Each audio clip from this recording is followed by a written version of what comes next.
I see the value in my own work, but I also see the meaning in all the endeavors of the people of Fontaine. I believe I will continue to take pride in fulfilling my duties.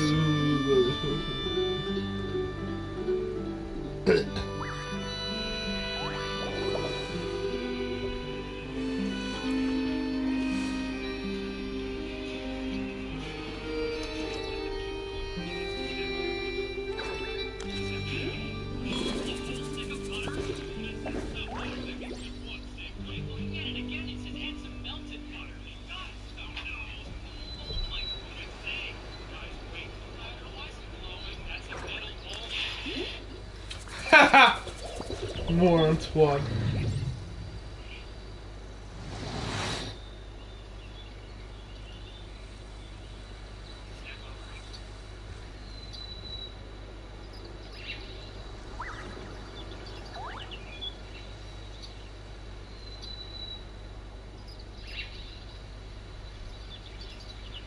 Melusines are beautiful creatures. They are the pride of Fontaine. Be sure to befriend them and cause them no harm.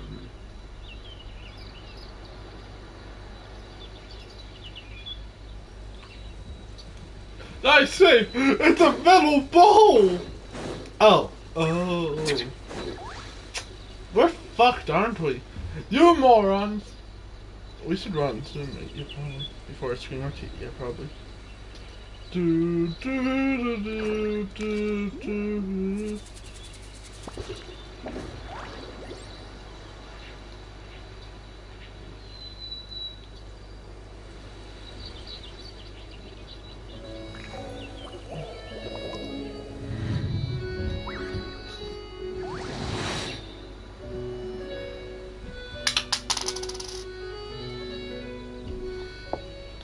What's the whole darkness? Okay.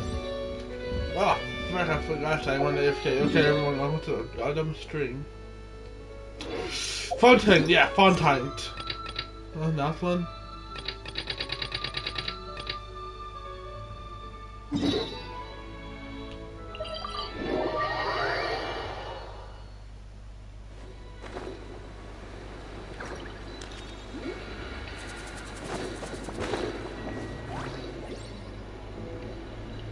We're back here, boys.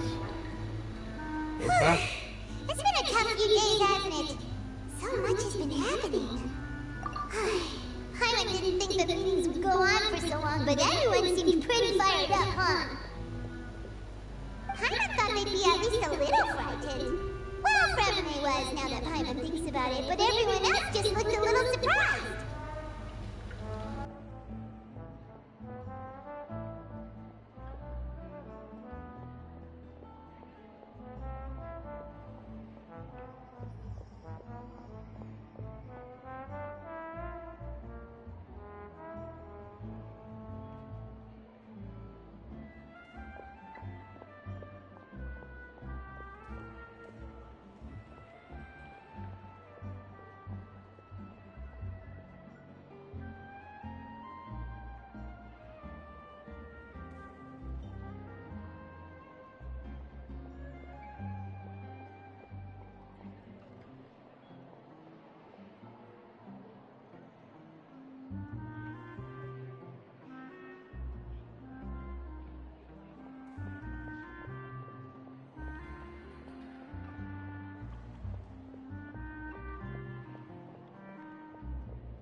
Bro, fight the power!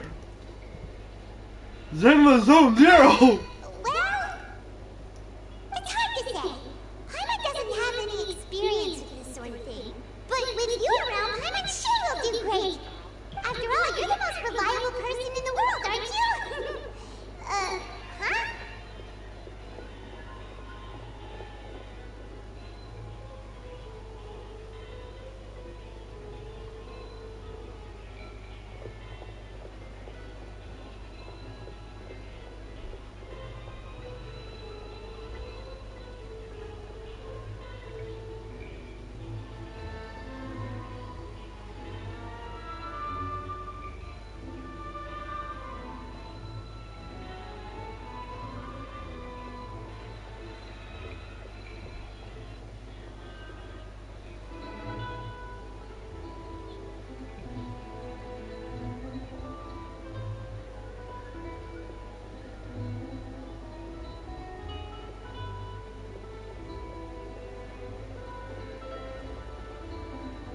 I just realized. Did you just pour some tea? I didn't notice you doing that at all. Then what's that? I've never seen that cup before. Don't be frightened. I'm just joining you two for tea. I merely refrained from saying anything till... Who's that voice? But there's no one to Saxon Circle nonsense. Aw, have you forgotten me already? Wait, you are familiar. You're the voice we heard from the sky in Samir. The voice from the sky, hmm? I fear that description is wrong. Though, not completely. You're feeling lost now, just as you were feeling previously. I sensed that confusion and thus came to you. Guiding people is an irresistible hobby of mine, after all. Consider me a passerby, just accepting a commission from my friend's disciple on a whim. The prophecy. Yes, what has been prophesied will be fulfilled. You may view such things as the history of the future. What? Then is there any way we can stop it? I believe you have witnessed a failed attempt with your own eyes. Can everything in Tevat so easily be changed? No, you're respectful. So you got on. Just as prophecies are usually only the future as seen from the perspectives of the gods. Could things be happening in hidden corners where the god's gaze does not fall? Are the things that you shall see different from the fate that the gods perceive? What is she talking about? It all sounds really impressive and important and stuff. I believe that you understand, right?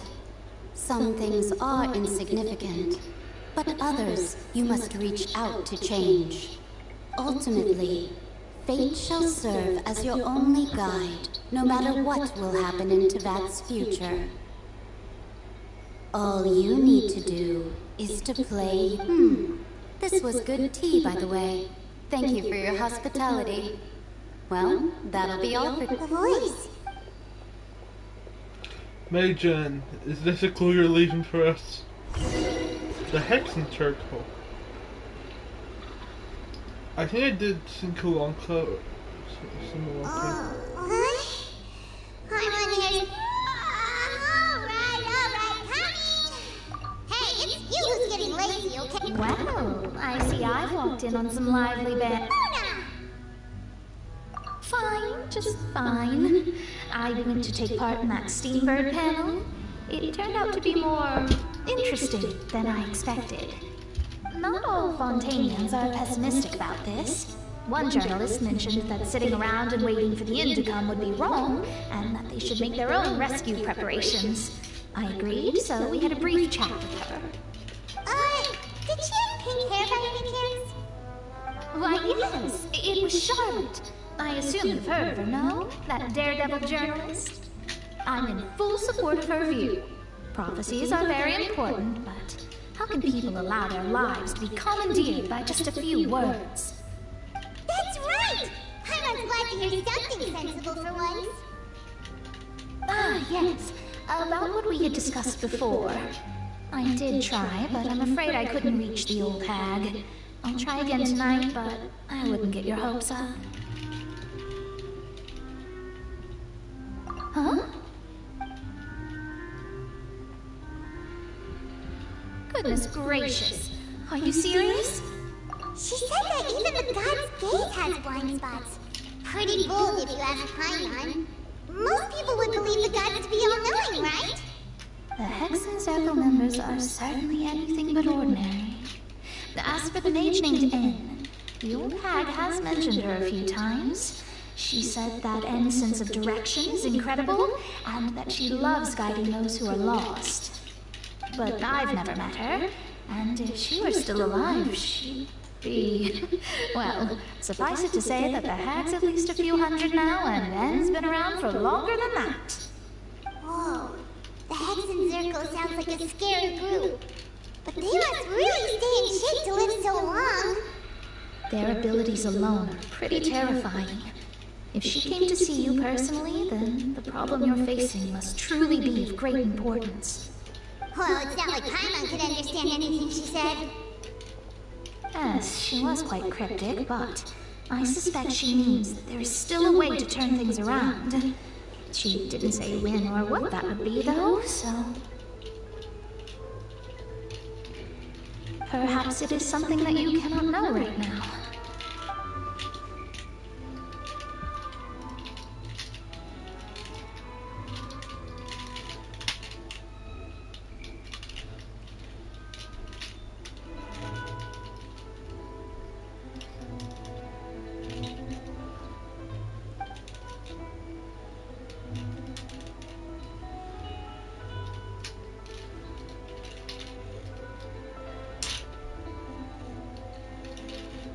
Traveler, Paimon, are you two alright? Oh, Sorry, we're Reese. fine. We're just a little down right now. It kind of feels like the end is coming, you know? I see. I feel that same sense of desperation, too. I guess you could consider me someone who has often witnessed fate. So far as I have seen, it cannot be swayed. But even so, I still hope for and believe in miracles. Astrology is eternal and rational, but fate may not be. It is cruel, but it can also be beautiful. What do you mean? Look, I just blotted some paint on a black canvas and that's how the stars were made, bitch. Oh right, they don't know about... Why are you staring at me like, oh right, they don't know about that.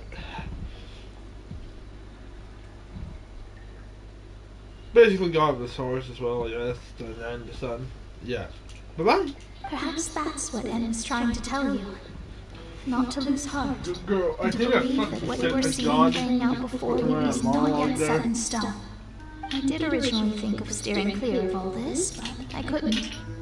Even if this is all futile, I still wish to help everyone. If we don't struggle to the last, then how can we face the end when it comes? Huh. You do have a point. There I go, talking about astrological principles again.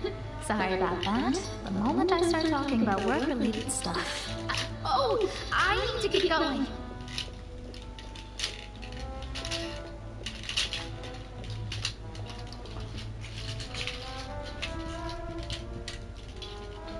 Devastator has... It was worth trying to comfort you, even if only a little.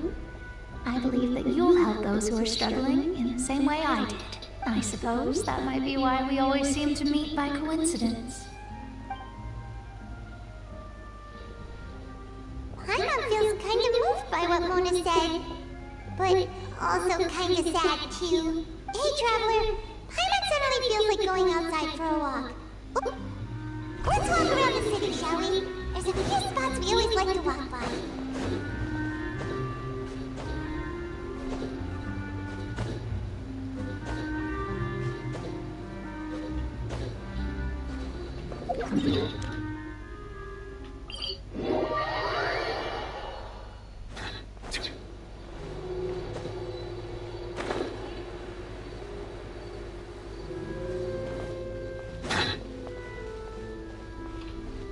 So, by mistake, I kind of did some of the events inside of the not long story. Huh? Okay. Our names are written in this newspaper. Let Paimon see! The underwater stronghold, the Fortress of Meripede, has continued in its noble autonomy. But that does not mean that others cannot interact with it. My recent attempts to enter the fortress bore little fruit. Huh. Guess Charlotte still hasn't given up on us. Did an Outlander friend become the focus of this report? A blind adventurer with their white fairy legends trailing in their wake. It is said that this mysterious traveler once visited the underwater fortress. So while the fortress's interior remains a mystery behind closed doors, do not fear, for the tales of the traveler contain surprises in spades. Turtle is Charlotte's biggest scoop yet, the Traveler's Trail, World Walker. Huh. Charlotte took so many awesome photos of us and we never even noticed her. She hasn't been able to get a hold of anything at the fortress, so since we're easier to find, she's using us as the subject matter instead?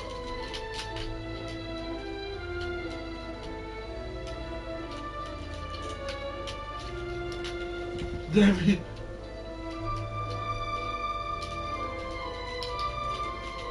There we go. Seriously? Well, fine. Those headlines and photos do look cool, so Paimon will forgive her this time. This time! Okay, now I have to watch my back.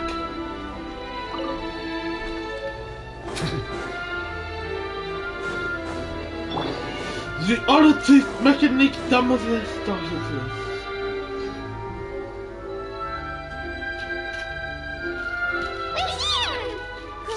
Paimon's hungry. Should we go in and get something to eat?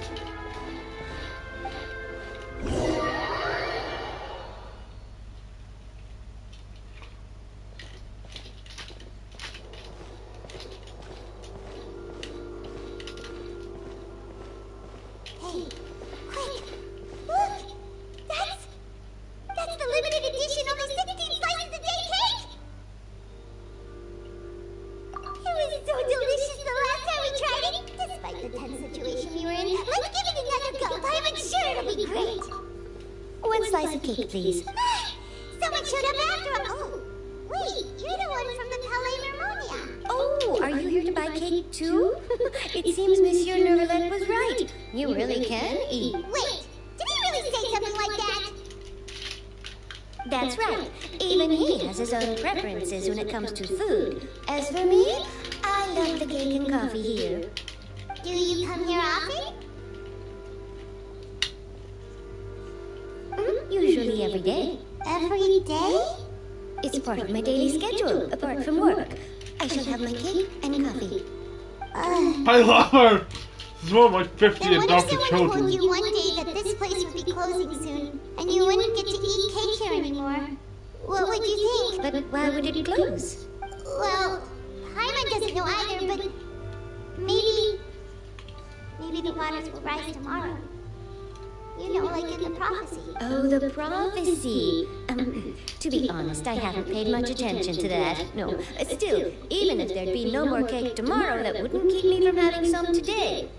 No, it's the same for eating in general. You might not be able to eat tomorrow, but if you can do so today, then you should carry on. That's what people call living, you know.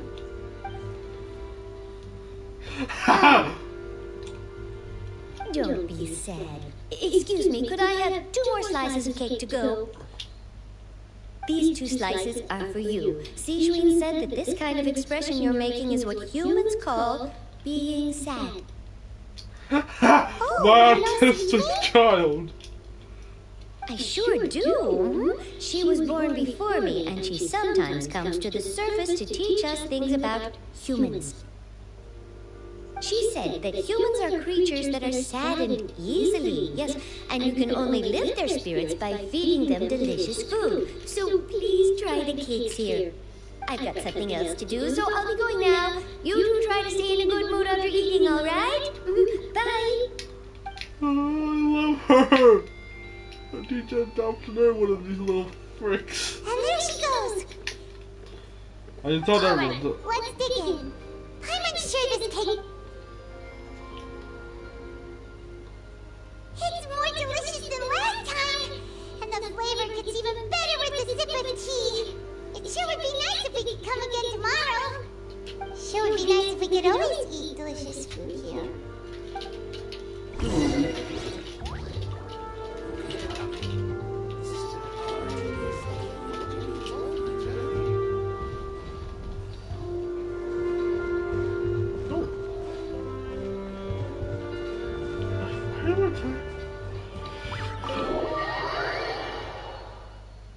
Oh, we're near the Seabird office.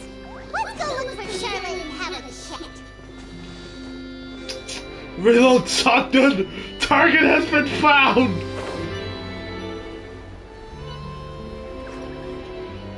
Wow! If it isn't the Traveler and Paimon! Have you seen the article in... Ha! You got some nerve! You just used us to make some quick mora! Oh, you mean Don't worry about that. I heard that you were in Poisson some time back, so I sent you a letter to discuss just that. It appears you didn't receive it, though. It's all right, though. I've set aside the amount intended for you. I've even set the table with some food. Really? Oh, you're the best! Paimon! You're almost a little too easy to win over, Paimon. If I were a journalist with ulterior motives, you'd be in trouble now, you know. Oh, Paimon knows you're not like that. Yes, she is. Still, what brings you here all of a sudden? Were you looking for me?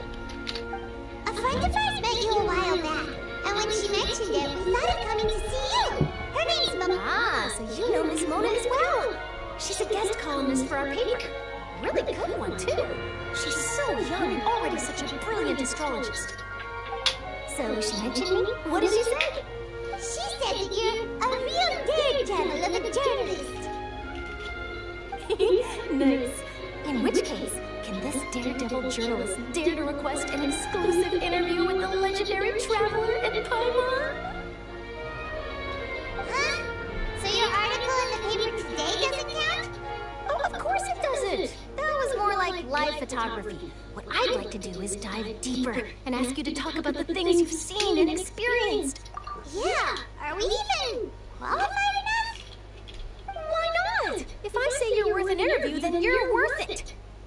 But not right now, of course. I'll need a few days to prepare. Oh, in that case, we'll just chat when you have the time then? Oh, so that's a yes? Ooh, splendid! I'll tell the editor-in-chief immediately. I'll have to apply for lighting, a venue, some props, and... Whew, so much to get done now. Talk to you later. Wait, Charlotte, Paimon's still got a question for you. And what's that? If, just for example, Fontaine were to be flooded tomorrow, what would you do to... Huh, that's the prophecy you're talking about, isn't it? I mean, I do hear about it often, but I've never once thought that the day could be tomorrow. If you're seriously asking, then I might try and think of a way to leave Fontaine. Oh, but I'm still a journalist, first and foremost.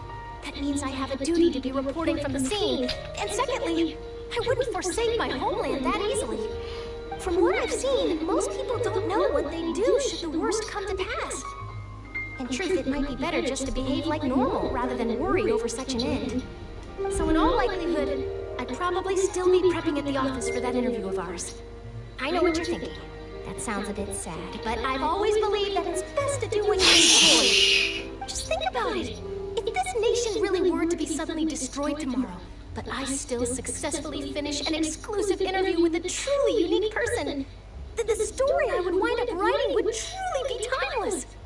And then do you know what I'd do? Well, I'd write that story, send it for printing, and use messenger pigeons to get copies out to the various nations as soon as... I'm not a dreamer, nor am I a workaholic. Yes, you are! And I'd be proud of leaving such an article behind. I guess you could say that I was born to be a journalist. But anyway, that's my answer. And on that note, I'll get back to my preparations. That's so nice. All of a sudden, Paimon actually kinda envies her. Anyway, let's go and take a look at the sea, shall we?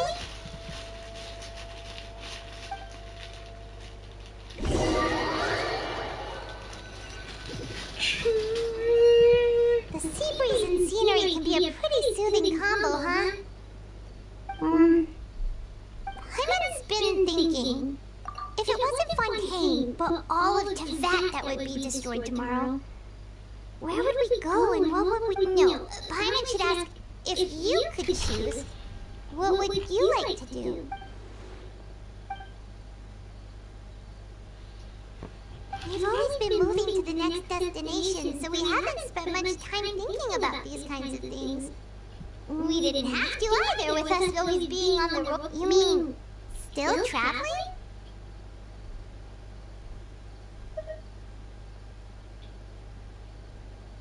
Huh. Wait, isn't that what we've always been doing?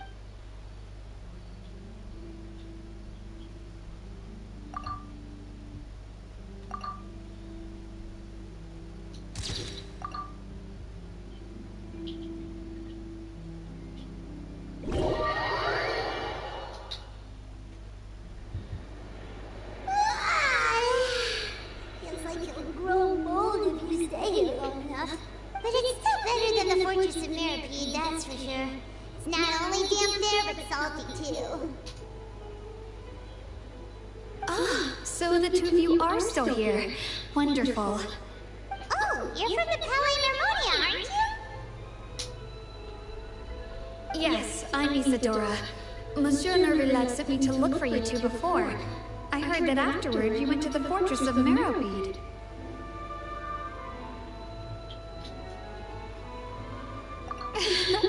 Not at all. I'm well aware that you're friends of his. Actually, I'm here to pass along a message from him. Yes, inside the Opera House. The Maréchaussée Phantom has declared the incident a small-scale riot. A riot? Well, that said, I don't personally think it was that serious. Lady Farina was watching a performance at the Opera House, and while she was resting during an intermission, some other audience members suddenly started harassing her, loudly accusing her of doing nothing about the prophecy crisis. And before she could respond, others started to join in. The crowd continued to grow, and protests against the Hydro Archon started to break out. So people have started to put the blame on Farina. Guess they finally found an outlet for the pressure they've been under due to the prophecy. I agree. People will naturally rely on gods, as is customary. But the moment people feel threatened, gods are also the first to be blamed. So what happened after that? Is Farina okay? Seeing that the situation was spiraling out of control and that further argument was pointless, she claimed that she'd gotten tired of this and left in a hurry. The Maréchaussée Phantom had their hands full maintaining order and did not catch where Lady Farina had gone. Only when things had stabilized did we realize that she had gone missing. So, you mean she's still missing? That's right. The Maréchaussée has dispatched many people to search for her, but we don't have any leads yet. That said, I don't think there's much to worry about. She is a god, after all. Even if she were to fall into the hands of rioters, what could ordinary people do to her? Good. Monsieur Nervillet sent me to tell you about the situation, but he didn't say anything else. Don't worry, there's more than enough to go on. Thanks for keeping us informed. Is that so? Well, alright then. In that case, you two take Hopefully, care. I'll be no heading one back to the does that. palace. Like, it's super cool, but I know I'm going randomly turn into a cat girl for no Well, reason. sounds like you should hurry over to Port then. Like, seriously, I even did a long ass yeah there. It's not Farina. She won't try to fix things in this situation. Instead, she'll look for a place to wait out the heat. And, as we also know, she may be loud and dramatic, but she doesn't have a heart of stone. When Nervillet was talking to her in the Palais Nermonia, and she heard about Poisson, she couldn't hide her sadness and remorse. It would be hard for her to ignore being accused by the public today. Paimon thinks Farina's probably taken the opportunity to slip away to Poisson and try to relieve the sense of guilt that she's feeling. Huh. Well, what do you think? Paimon knows the answer. In that case, there's not a moment to lose. Poisson, here we come! I just realized something. The new Legacy cheer figure? Not Legacy, sorry. Not even new, Jesus. Fucking Christ.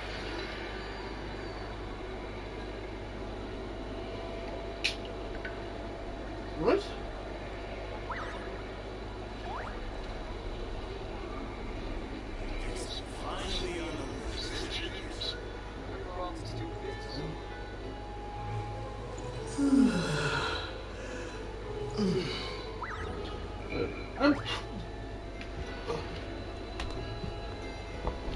Cheater figure.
Well,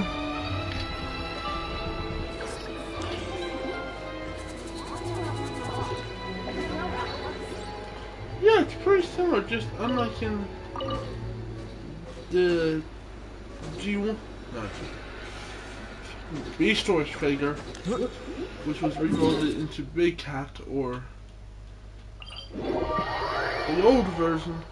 This Turns place to the looks top of the deserted. new one. Guess all the survivors must have evacuated already. All that's left here are signs of devastation. Could Farina really be here? Let's try to find her as soon as possible.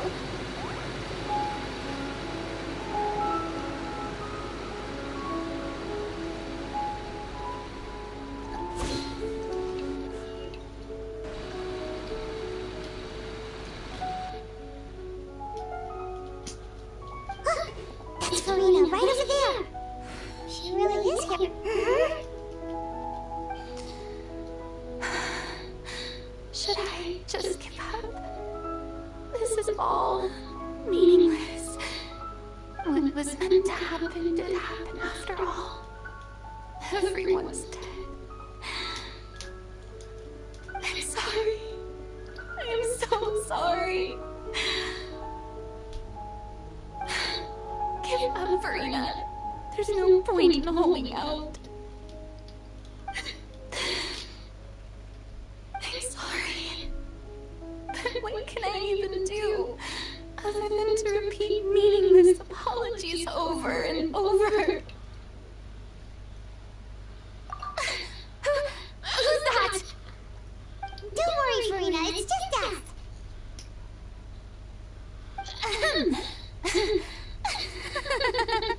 So it is you, blonde traveler from another land. Why, I almost thought you were someone from that mob of my ignorant subjects. Come to kneel and beg for my forgiveness. Farina, you were crying just now, weren't you? The tear stains on your face are obvious. What do you mean, tear stains? Oh, I remember. The show at the Opera House earlier this morning was so moving. I'm still trying to process it. Who did that uncivilized rabble think they were, disturbing my enjoyment of the arts? They even dared to tout their Archon. I must teach them a lesson. I can just imagine their twisted and frustrated faces once they realize that I'm nowhere to be found. Oh, and I'm sure Nicolette and those people from the Mars Jose Phantom are freaking out right next to them too.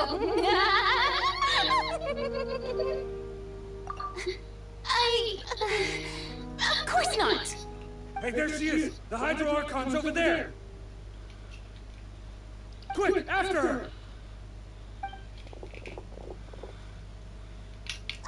Farina, those people seem to be after you.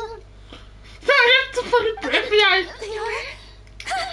They're just some rabid fans who want to cut the line because they haven't been able to meet me in person, aren't they? That's against the rules. I can't let them get their way. Farina just ran off. Quick, we have to catch up with her.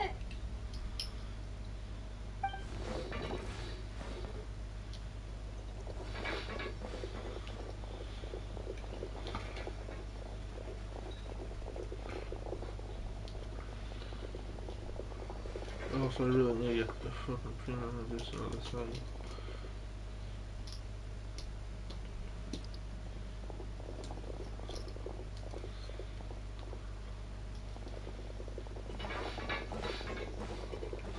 This should be the place, right? Hey, Farina! There's a good hiding spot over here. Quick, come to Paimon before the rest of the... What is this place? Hurry, they're almost here! Fine. I suppose haste is warranted. Lead the way.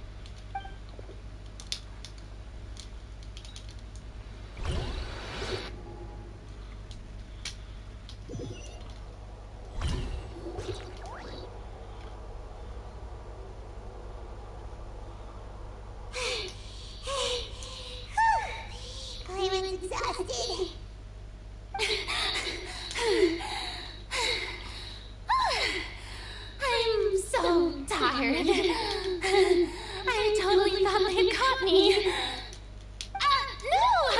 I merely gave in to the sheer enthusiasm they displayed.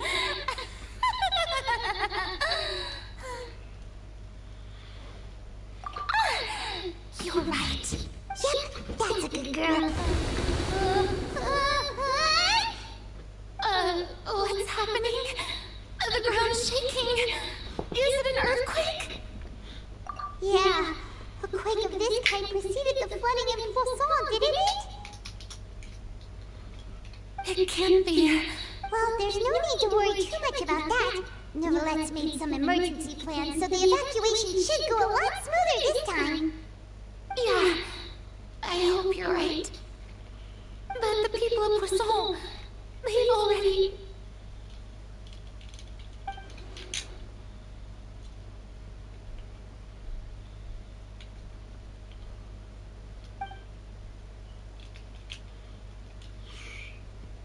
It's true. I've been investigating the prophecy for hundreds of years. I once had informants all over Teyvat, searching for clues and feeding information back to me. I've tried all kinds of ways, too, to hold back the sea. Anything to keep the coastline from advancing. But all my efforts proved to be futile in the end. Really, the truth has been clear to me for a very long time. We cannot make an enemy of the divine. No matter what we do, the will of the heavenly principles will have its way, and the prophecy shall be fulfilled. Give up. I do love the sound of that phrase. It would mean finally coming to terms with fate, but also for me to finally be free, indeed. I've thought about giving up so many times, especially after we almost lost Poisson.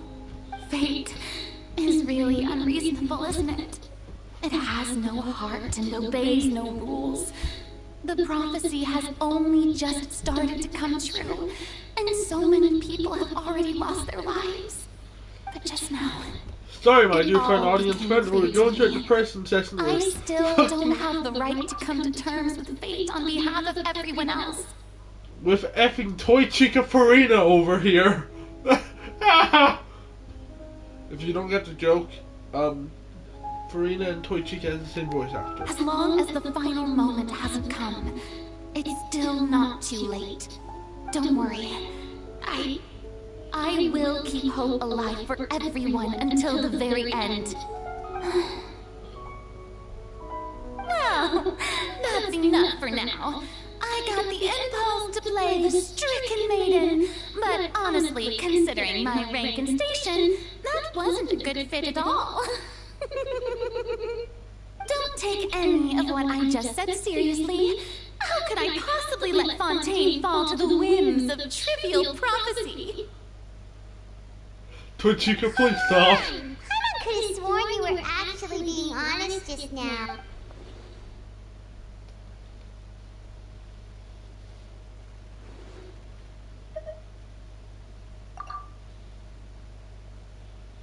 I don't know.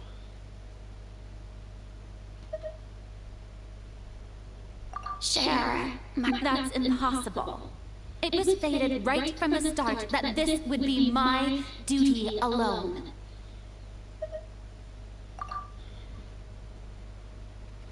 A witness.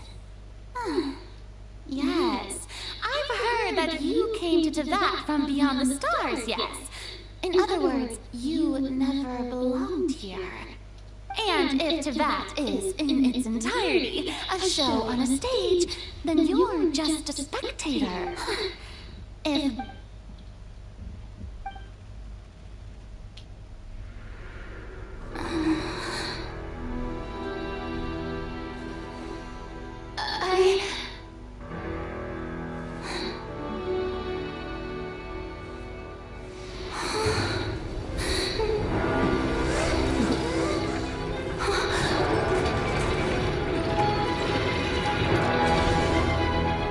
What the fuck?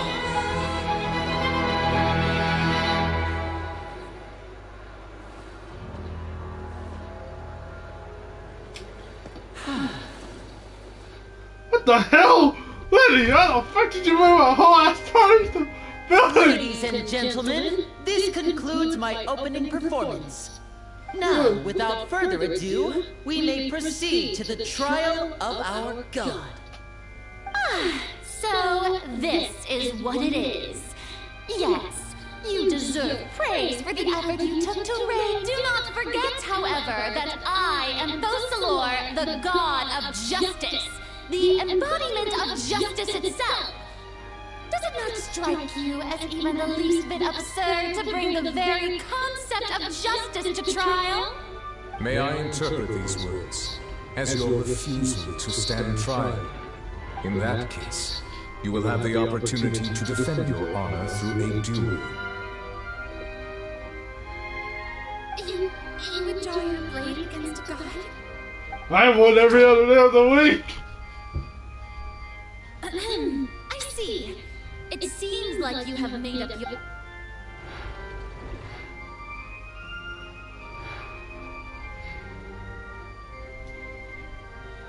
I can't believe it.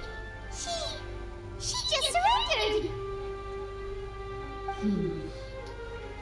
What the heck is going on? Did I just see an Archon surrender to a human? Wow, how utterly humiliating. Lady Farina, what is the meaning of this? It would seem that there has been a misunderstanding.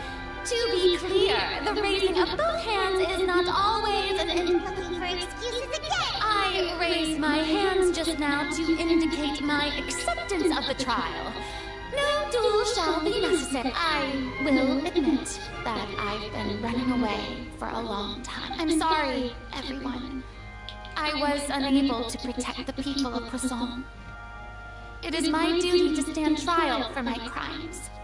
You are not the only ones to be disappointed in me.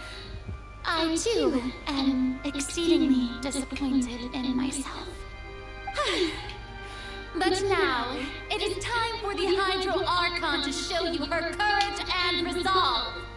I, Farina, will use this trial to show the world the true meaning of justice! This time, I will protect you. Applaud and rejoice! One of the most outrageous and fantastical arcs known to the opera epic plays is now unfolding before your eyes. Mark my words, this shall be one of the most exhilarating and brilliant shows ever to grace the stage of Fontaine!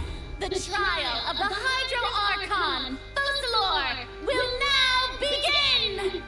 Woohoo! Now we're making history! Why does it feel like Farina just took over the whole thing? Like, come on! Didn't she just get forced to stand trial for her? Also, even though she's still acting super dramatic, she is taking this seriously this time, right? Alright then. Who will be my opponent in this trial? The court asks the prosecutor to please take the stand. Is that so? Very well. Then please speak, witness of Tivat, my accuser and fated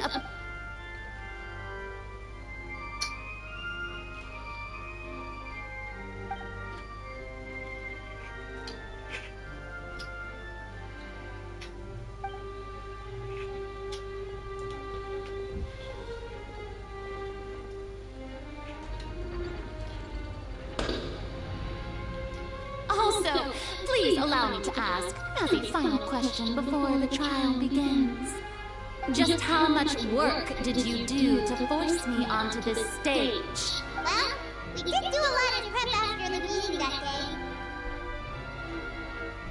I can go over the tasks assigned to the Spina di Rosula, since they were rather straightforward and easy. Navia, the president of the Spina di Rosula. Most of the people who participated in the disturbance this morning were my subordinates. They changed into plain clothes and came to the Opera House as regular audience members, waiting for the perfect opportunity to incite insurrection against you. The people's resentment against their Archon has been building as more and more of the prophecy is fulfilled. A spark was all we needed to turn smoldering anger into a flame. Moreover, according to our understanding and analysis of you, when something like that occurred, you would likely flee the scene and head to Poisson by yourself. So, we arranged for a second group to lie in wait there. So, you mean the ones who scoured the settlement for me were also from the Spina? And their goal was to force you to step into the giant magic box so you may personally participate in the greatest magic performance in all of Fontanian history. That's right. That house was a magic box, rather than someone's residence. As the super ultimate version of the setup that I used when I first performed at the Opera Epiclese, the volume of the box was increased by a whole order of magnitude, and the distance it traversed was the entire gap between Poisson and Aranese. Its cargo, of course, was an Archon instead of a human. My thanks, Farina. Without your help, we could never have pulled off such an extraordinary performance. You're welcome? Of course, this performance was only made possible with Father's support. The House of the Hearth spent a massive amount of labor in Mora to pull this off. We had to select a location, construct the giant magic box, dig a tunnel, and open up a path through the water. It was a lot of work for all of us. So, in other words, the earthquake that we felt within the giant magic box was just a normal tremor from the transportation of the... That's right. It wasn't a sign of another disaster to come. Then, I can guess Nerulette and Florent, you gathered a crowd, prepared a stage, and made sure that the champion duelist would be immediately ready for a fight. Also that as soon as I appeared on the stage, the trial may commence without a hitch. Am I right? Yes, that is correct. Well, Florent, I must commend you for your courage. Only the most outstanding champion duelist in all of Fontaine would accept a duel with an Archon without flinching. Thank you. As for you, traveler, I suppose your role was to keep me distracted with conversation once you found me in Poisson. You'd make sure that I didn't notice anything amiss before revealing yourself as my prosecutor once we'd arrived onto the stage.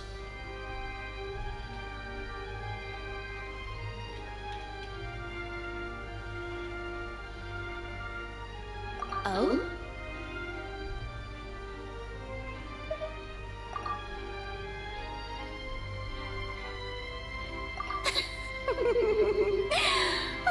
Is that so? Then I suppose I must have missed my final chance.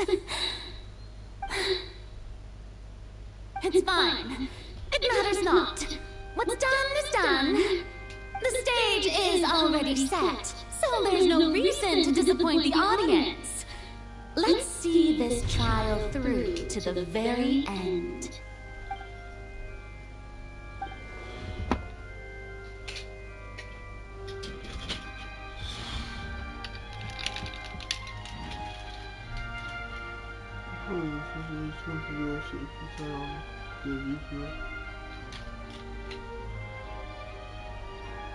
Sir Prosecutor, please allow me to pass this along. This is a document that Miss Charlotte applied for and received permission to share with you during the trial.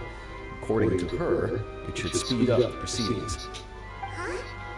Charlotte wanted to give us something? Oh, so she's here too! Hey, Charlotte! So, my second.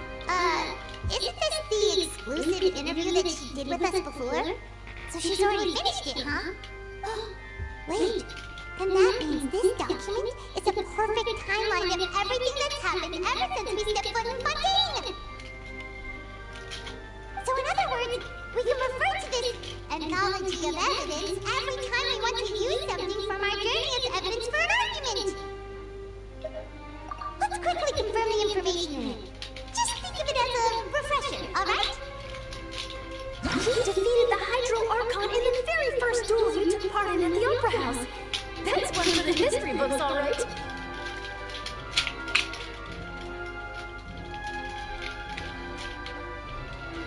Sorry, I was just ripping off the other right here. I didn't think that you'd wind up getting to the bottom of the case I've been following all this time. I guess you could also see this as a happy coincidence.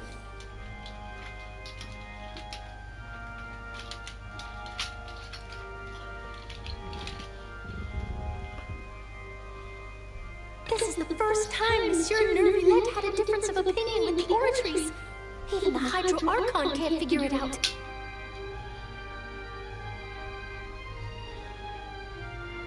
The Fatui Harbinger. She's an extraordinary person. Her instinct must mean something.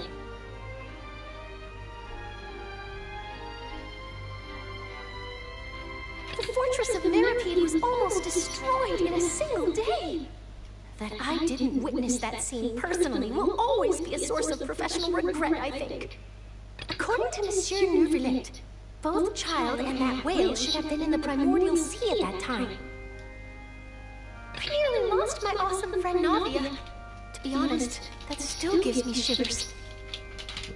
I nearly lost my awesome friend Navia. The words of someone as extraordinary as a witch can probably only be truly understood when something surreal happens to you.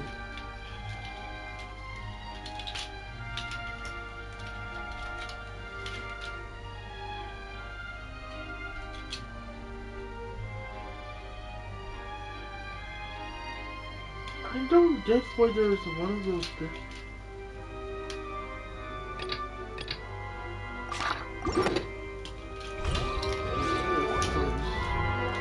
The prosecution and the defense are both in position.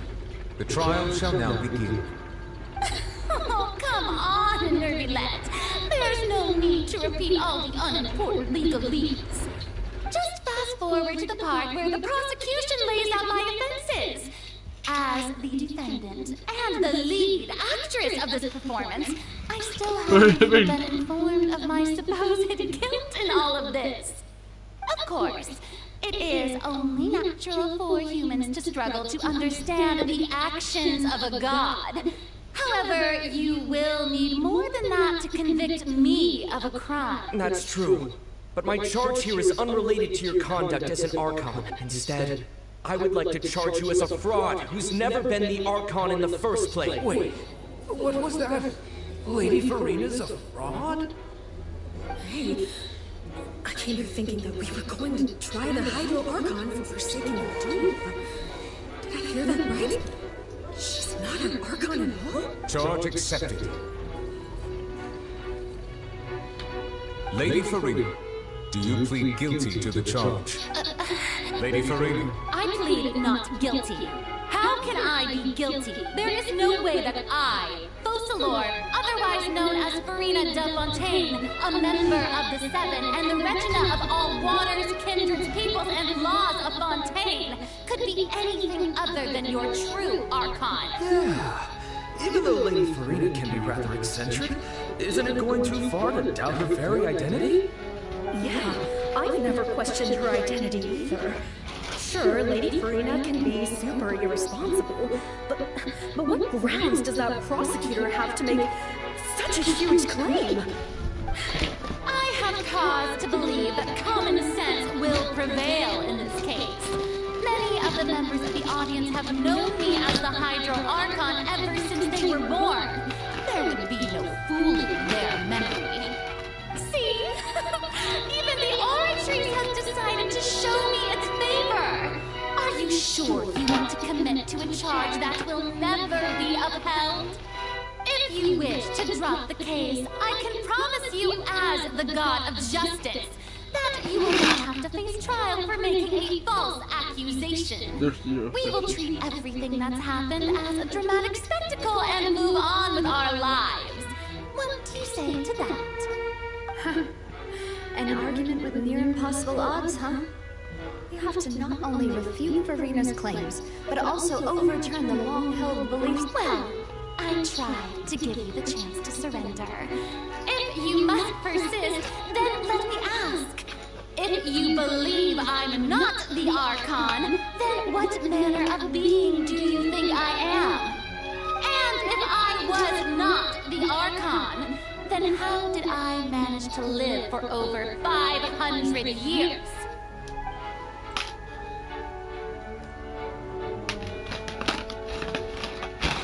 I already know the answer.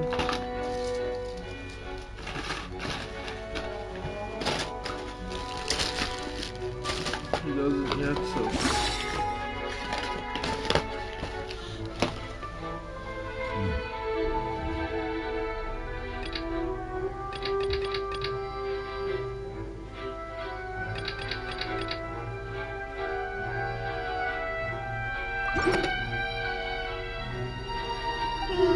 That doesn't sound right. Hyman doesn't think this...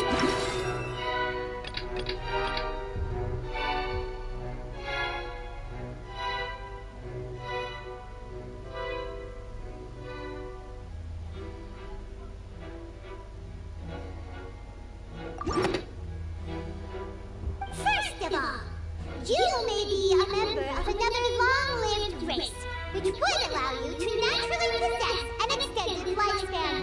And second of all, even if that wasn't the case, there could be other ways to extend. Who gave you that idea? Was it the knave? You'd sink so low as to use a harbinger's words against me. A curse? I once thought it possible that the aura of an Archon might naturally resemble the type of curse. But in light of this plague, perhaps what I sensed was not your divinity, but a curse after all. Neverland sensed it too, huh? Lady Verena is actually a human? Well, it is true that it's extremely difficult to tell humans and gods apart just by looking at them. It's not impossible.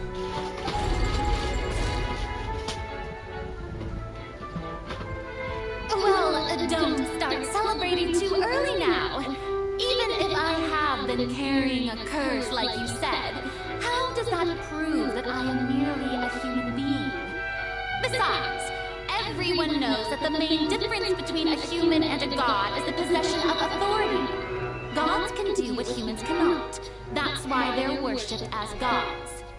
For centuries, manifestations of my authority have served the nation of Fontaine. One need only to turn their eyes towards the Oratrice Mécanique d'Analyse Cardinal in this very opera house, or consider the endemitium that is used in every aspect of life.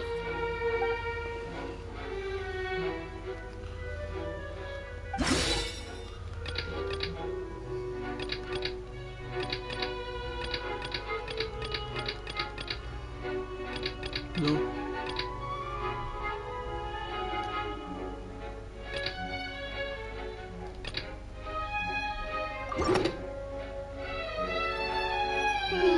That doesn't...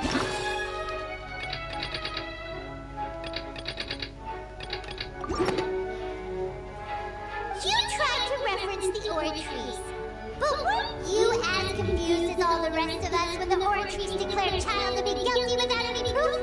Otherwise, you should have come up with a good explanation for that by now. Didn't I make myself clear at the time? The decisions of the gods are naturally difficult for humans to comprehend. There is no need to provide an explanation. Lady Farina, I believe a reminder of your current circumstances is in order. While the court is in session, the principles of justice and the law must come before all else. While you are an Archon, you are also first and foremost the defendant in this trial. You will prove yourself unable to defend against the prosecution's charges if you continue to withhold vital information against the rules of the court. I never thought you'd use that kind of rhetoric against me. That was no trick of rhetoric, Lady Farina. I've merely reiterated the rules of the court. Rules that all should respect and follow. So, you neither knew why Child was declared guilty, nor did you understand the structure and operations of the Oratrice. Instead of having been created by you, the manifestations of authority you mentioned have been made by the real Hydro Archon, haven't they? The real Hydro Archon? Well, now you're really losing me. It is true that I did not know why the Oratrice gave out a guilty verdict that day. But the Oratrice handed out that verdict unilaterally, and it has been operating independently ever since it was first created. You can't argue that just because a divine creation is flawed, that the god behind it must also be no god at all. She's still throwing out all kinds of excuses. Seems like she's confident that we won't be able to produce proof that she has no power over the Aura trees.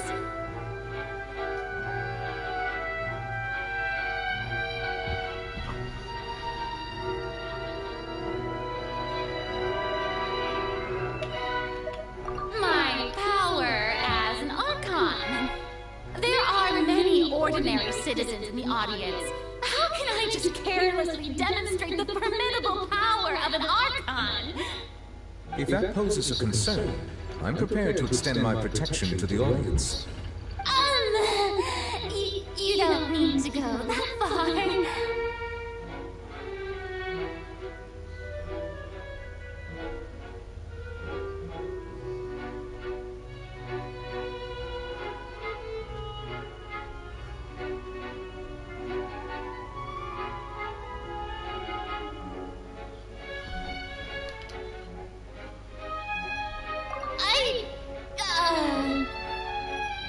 Aren't you the Hydro Archon?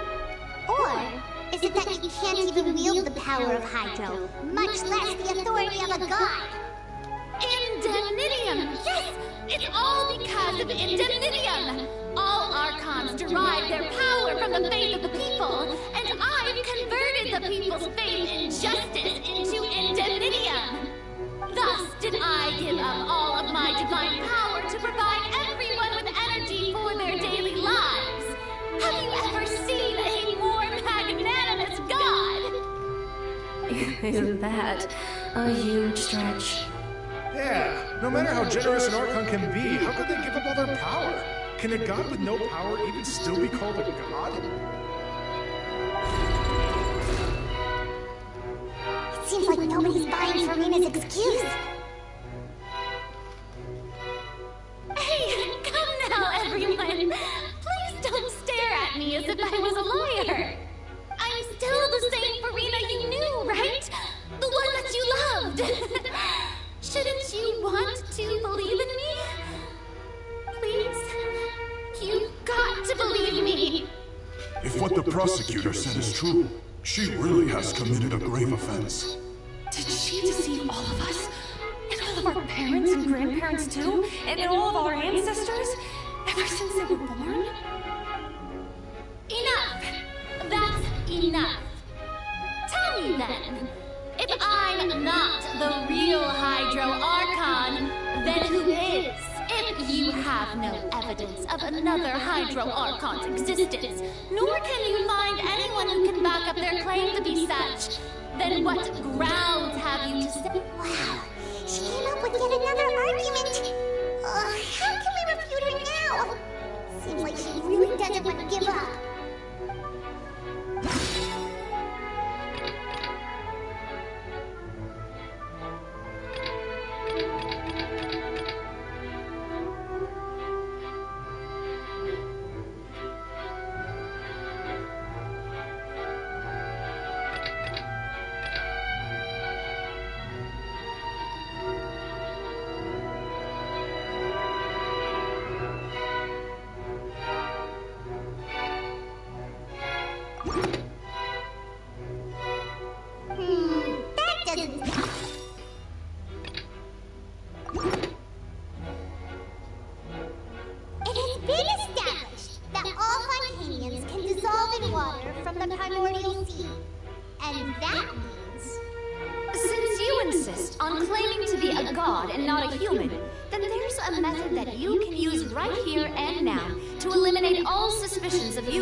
Miss Navi, please apply to serve as a temporary attorney for the prosecution before addressing the court. Though you act in partnership with the prosecutor, you must still adhere to proper procedure. Super sorry, Monsieur Chief Justice. I swear this really will be the last time that I'll speak out of turn. Now, I've brought some seawater from Poisson. As everyone knows, a massive flood struck the area not long ago, taking many lives, including those of some of my closest friends. So, Miss Farina, would you dare to touch some of the seawater? If we are to believe that you are indeed the real Hydro Archon, touching the seawater would have no effect on you. All it should do is strengthen your case. But if you don't dare to touch it, then we would have basically proved the reverse. Oh, and I must remind you that after the disaster at Poisson, nobody wants to see any more people dissolve. I do hope you'll act prudently and choose the simpler path of admitting guilt. Navia from the Spina di Rasula. The Spina has governed Poisson for many years. I guess her suggestion is valid. If Lady Farina is indeed just a human, she's probably Fontanian like all the rest of us. Would she really dare to try?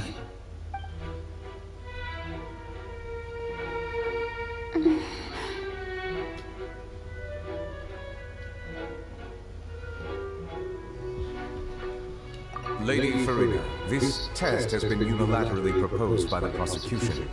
As it falls outside the realm of standard court proceedings, you possess the right to decline participation.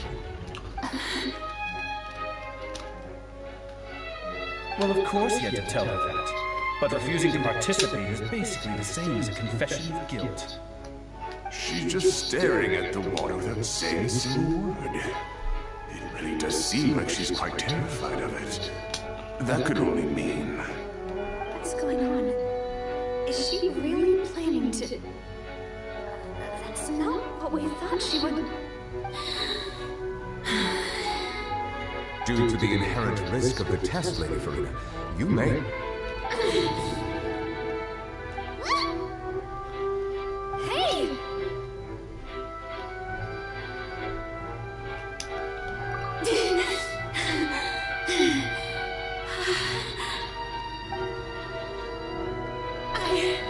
Hey, fine!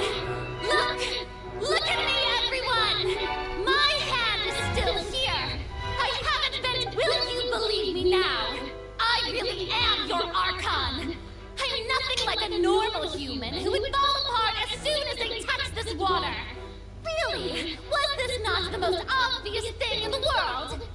Miss Seedwing? If you're present, Miss Seedwing, please come forward and attend to the defendant. Seedwing? Don't be nervous. It'll just take a few seconds. That should be enough. Please announce the results of your evaluation to the court, Miss Seedwing. As everyone doubtlessly saw, Miss Farina was displaying symptoms of hyperventilation and flushed skin. These indicate that she was experiencing the adverse effects of exposure to primordial seawater. The extent to which she was affected is the same as other humans when exposed to primordial seawater of a similar concentration. Thank you, Miss Seedwing. You may return to the defendant's stand. Direct sample of the seawater around Poisson. However, after extensive discussion, we exchanged it for a sample that is not concentrated enough to dissolve an actual human. After all, on the off chance that something entirely unexpected might occur, we don't want anyone else to lose their life to the sea. Yeah, so out of regard for Farina's life, you secured a low-concentration sample and asked the head nurse to serve as an expert witness. It's a great thing that the direct sample wasn't actually used. Farina could have... I can't believe...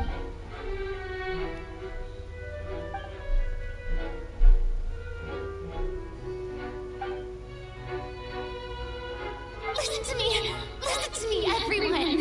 Please don't give me such cold and disdainful looks! What happened just now didn't prove a single thing! Think about it! How can you conclusively prove that an Archon can't also be affected by the primordial seawater?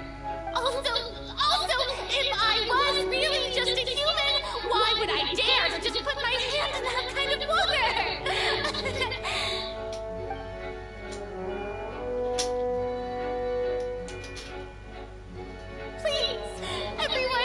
Anyone, just listen to me! I swear, I really am your Archon!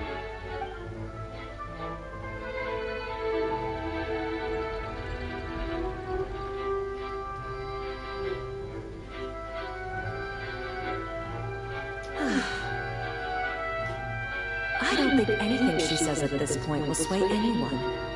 The odds are just too stacked against her now. With all the things that have been said, Paimon doesn't think there's any way left for Furina to win. I believe the time for arguments and presentation of evidence has come to an end. If there are no objections, we will move on to the final judgment.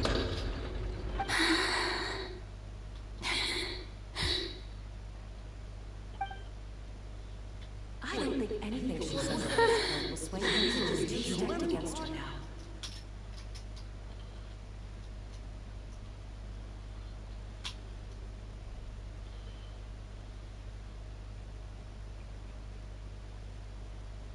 In my capacity as Chief Justice, I shall now render judgment on Furina's misrepresentation of herself as the Archon of Fontaine. As a human who knowingly deceived her fellow citizens, Furina is guilty.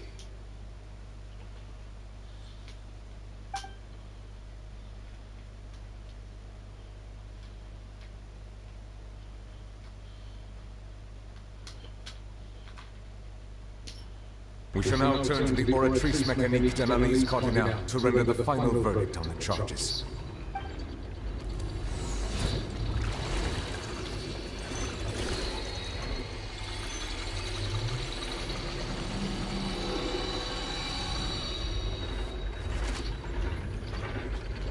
According to the judgment of the Oratrice Mécanique d'Analyse Cardinale, Furina is... What's wrong? What's the Oratrice's verdict?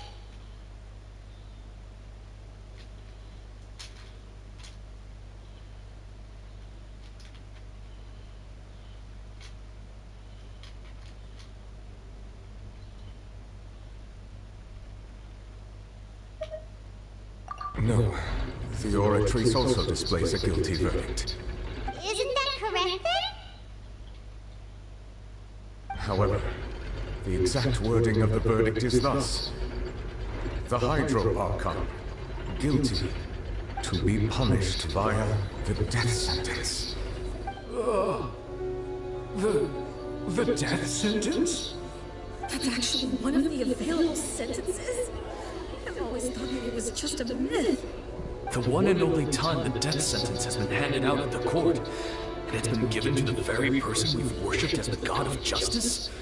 What an unexpected twist. Furina's been sentenced to death by the Oratrice? We just wanted to use the trial to show her the seriousness of things so she'd tell us the truth. How did things escalate this quickly? This outcome is indeed quite strange. According to Fontaine's current definitions of justice, as well as his recommendations for criminal sentences, is this sentence really appropriate for the crimes that have been committed? Yeah! Even Mache wasn't sentenced to death by the Oratrice. You know, the real evil mastermind behind the serial disappearances case.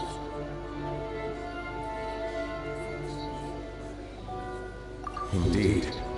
Not only is Furina's sentence overly excessive, the very point of our trial today was also to prove that Furina has never been the Hydro Archon in the first place.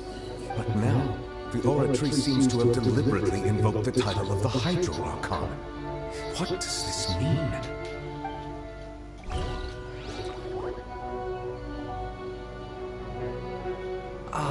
Excuse me, if I may interrupt. Is the trial still... Fremine! Huh, you finally made it. I assume this means you've completed your mission? Mm-hmm. Any mission Father assigns to me will always be top priority.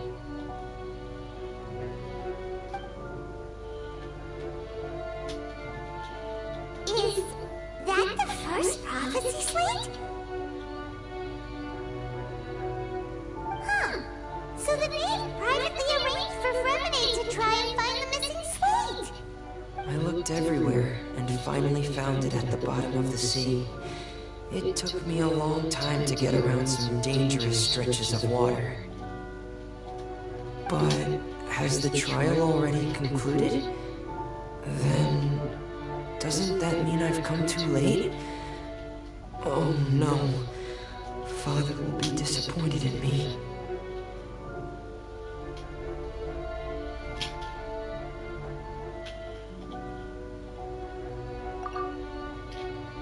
Thank you for your hard work, Mr. Femine. Please allow me to review the record left on the slate. Traveler, I believe that you have already seen the other existing slates. I would like you to come here and confirm their contents.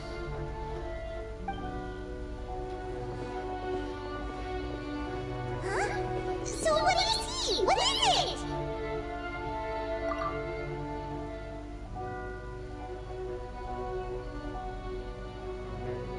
I believe I have now made sense of the Hydro Archon's crime.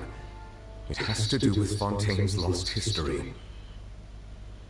Huh? Isn't the Hydro Archon just guilty of deceiving her people? Oh, wait, no, that's Farina, and we've already proven that she's not the Hydro Archon. So when you say Hydro Archon, do you mean the real Hydro Archon we've been kind of talking about? In truth, everything that you've encountered in Fontaine up until this point can be traced back to the contents of these stone slates. However, I'm uncertain as to how much sense they currently make to you.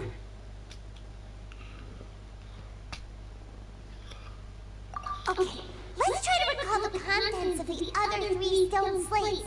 Paimon will do her best to help you remember.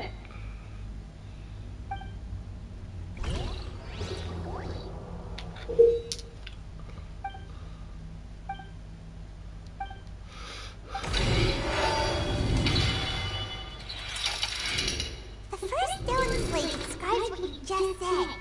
It seems to show the previous Hydro Archon using her divine power, and then the Oceanids turn into humans. Does that mean that Fontanians are transformed Oceanids? Oh, Paimon wasn't expecting that. But if Oceanids can turn into humans, then perhaps this process can be reversed as well.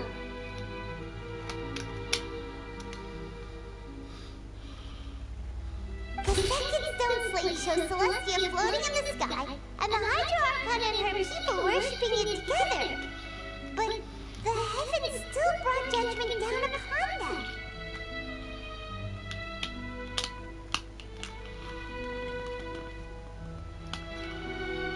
This must be the point where the Hydro Archon and the Fontanians were branded with their original sin. Does this mean that the original sin and the Hydro Archon sin are the same thing?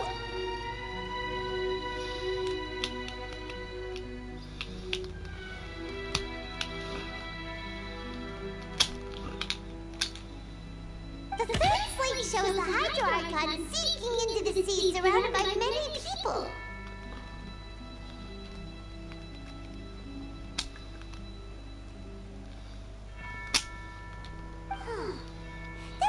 Paimon, didn't we also watch that happen to someone else? Well, the fourth slate is the prophecy the Fontanians have been talking about. People dissolving into the sea, the Hydro Archon crying on her throne, and so on.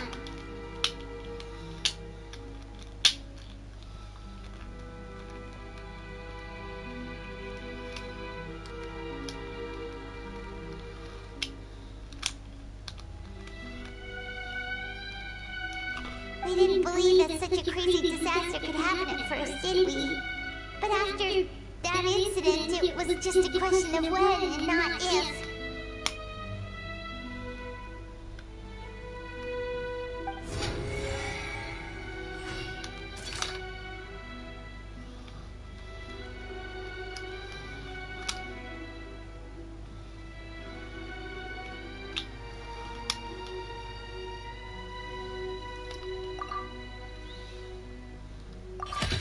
We know from the case of the serial disappearances of young women that Fontanians can be dissolved in primordial seawater, and the first stone slate tells us that long ago, the Hydro Archon used her power to turn Oceanids into humans. This might be the reason that Fontanians can dissolve.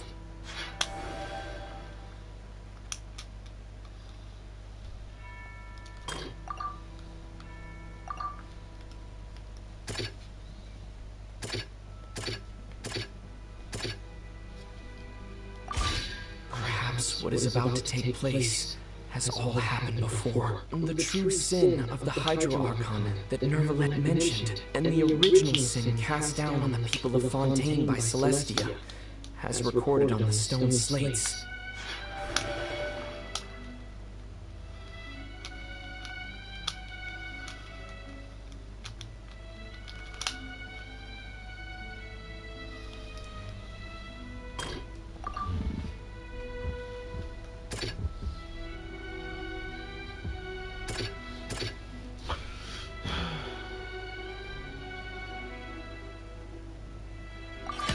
It's not as simple as falling into the sea. When Navia fell into the sea, her consciousness was subjected to judgment. The stone slates show the people gathered around the Hydro Archon in the sea. Could that be alluding to the same thing?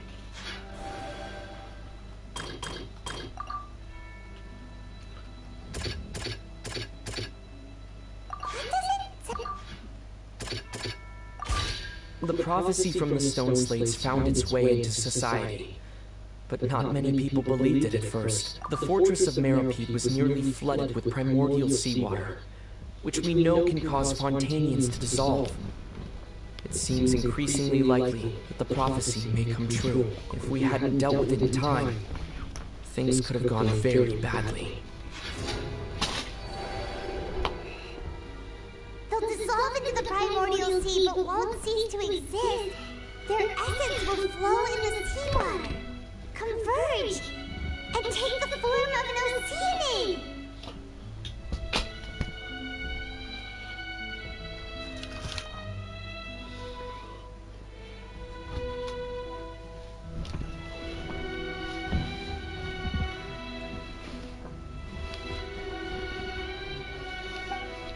The Hydro Archon was sentenced to death in court, shocking everyone present. Perhaps this means that her sin was actually Fontaine's original sin.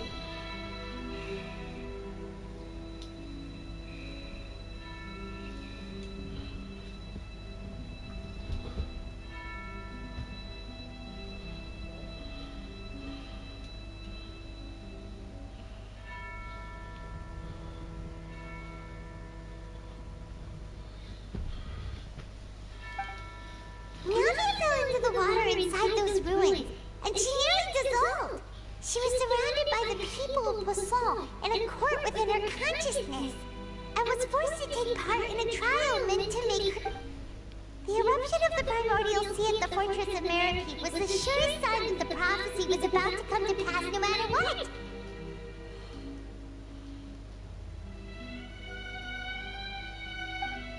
The stone slate's contents can all be verified by reason of...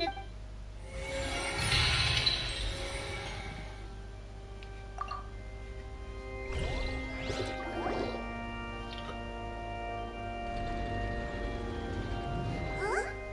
Oh, Paimon gets it now! So that's how you can make sense of it! But then it feels like... we're going to have to share some truly shocking revelations! Let's hear them. Incredible! Linny, did you hear that? We're not real humans.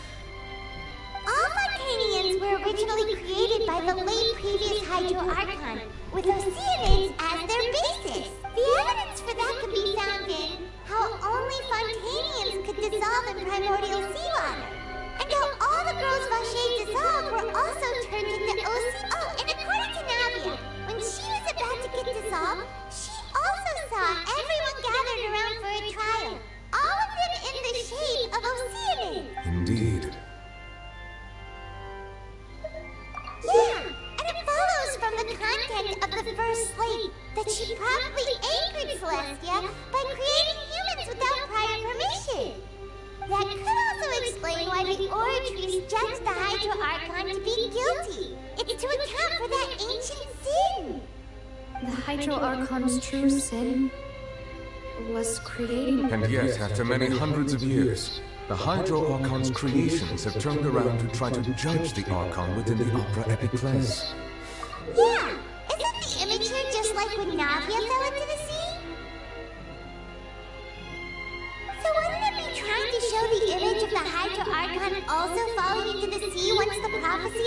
filled in the fourth slate?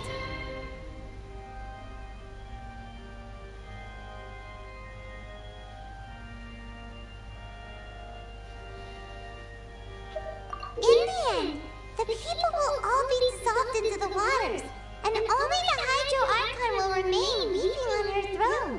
Only then will the sins of the people of Fontaine be washed away. Did Paimon get all that right? You've made some keen deductions. I must say, given how much you still don't know, it is impressive that you've already managed to connect so many pieces of the truth. However, while you were able to decode all the information on the slates, they've also been etched with an additional layer of hidden information using a different power source. When we were at the ruins, I tried to decipher the hidden information recorded in the slates. But since we only had 3 slates at the time, I was unable to come to a full conclusion. Now that the slate collection is complete, I shall make another attempt to decipher the narrative recorded within. If everything goes well, we should finally be informed of the unadulterated truth.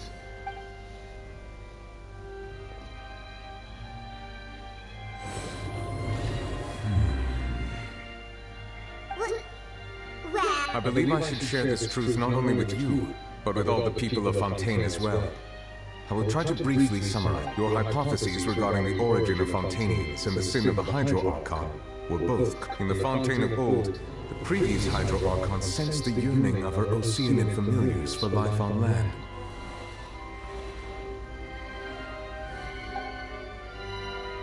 The Oceanids were enamored with the beauty and romanticism of human beings, and wishing to have those experiences for themselves, expressed to the Hydro Archon their desire to become of a similar kind. However, even though water as an element is intricately linked with the power of life, the Hydro Archon, as one of the 7, did not possess the authority to create a new form of human life, not one to give in. She eventually found a way to create permanent humanoid bodies for her familiars by appropriating the power of this planet's primordial sea. She poured primordial seawater into the Oceanids' blood vessels, creating humanoid mimics in the process. But if Fontainians were to ever come into direct contact with water from the primordial sea, the power within their bodies would escape these artificial restraints and return to the sea. As a result, their forms would collapse, and they would be reverted to their original forms as Oceanic.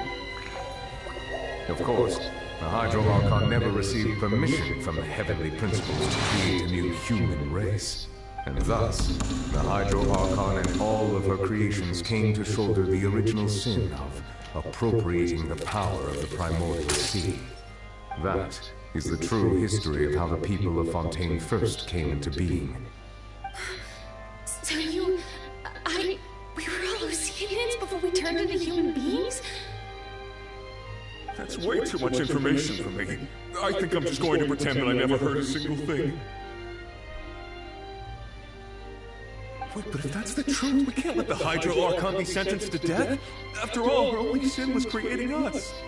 This really might be too much information for your regular Fontainian, but it does answer a lot of our questions. Alas, your hypothesis regarding the 3rd and 4th stone slates was inaccurate. The slates' respective positions are, in fact, correct.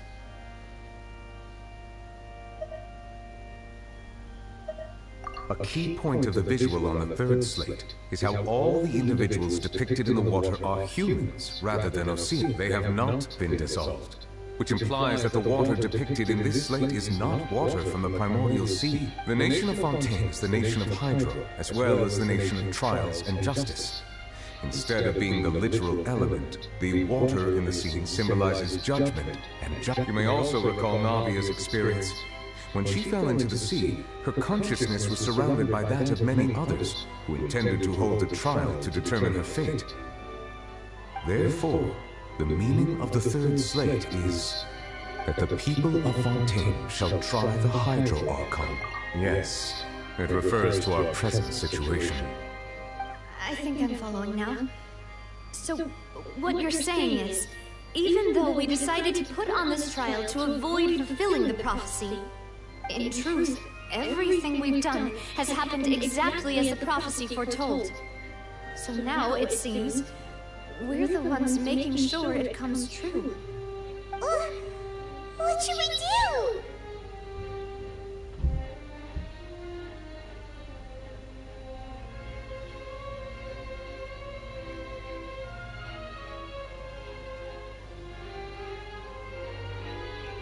Huh.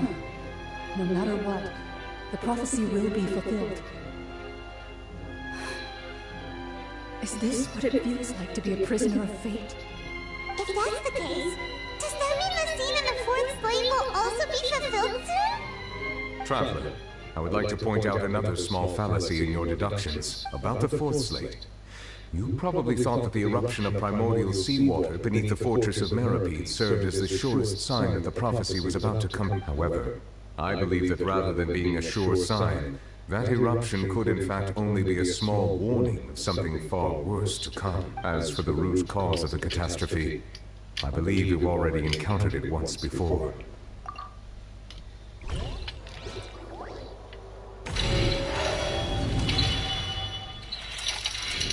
This eruption was just a small warning of the things to come. We must find the root cause of the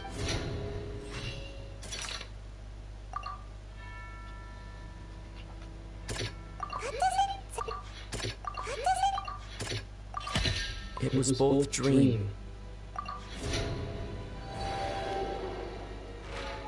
If we're talking about a true culprit, that could only be that thing inside the primordial sea, right? The truth, the original sin, the trial, and the root cause of the disaster.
Oh, hello there, Chowder.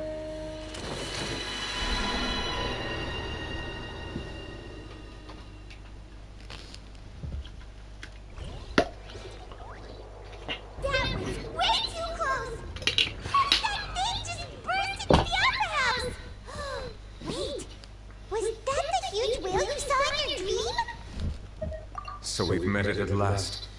I understand very well why it has chosen to make an appearance here. That whale does not belong to Teyvat. It is a monster that has traversed the stars, weeping all the while. It has been greedily consuming the energy from the planet's primordial sea, using it to grow. That is the main cause for the rising sea levels. And once it has finished consuming all of the energy contained within the sea, it's next. You said that when the Hydro Archon first created Fontanians out of Oceanids, she filled their blood vessels with primordial... Precisely. That whale finds the blood of Fontanians nigh impossible to resist. Therefore, when it left the primordial sea, it decided to make its next stop a packed opera house full of food. Food in the form of... We just barely managed to push it back, right? In that case, won't it come back to target the people again once it's managed to recover its strength? That is correct.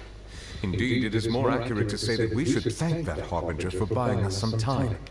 Without him, the whale would have likely come onto land far sooner. From the way he looked, he must have been fighting the creature for quite a long time. That battle maniac. We've always known that he had a special connection with that whale, but we definitely didn't expect it to help us out like this. Anyway, now that we know that this whale is the actual cause of disaster recorded in the prophecy? All we need to do to stop the prophecy would be to find a way to beat it up, right? It is too late. It had already absorbed too much of the primordial sea's energy before we could notice it. At this point, it has become practically integrated with the sea itself. Even if the entirety of Tibet were to be destroyed, it could still survive and swim off towards some other... That's not... We've already done everything we can, and we even found the true culprit. We've come so far. You can't just tell me that the last hurdle is some impossible foe. That's just not fair. Indeed, that's not how a grand performance should end. I'll fight it to the end, no matter what. So the prophecy will be fulfilled no matter what, huh?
The prophecy.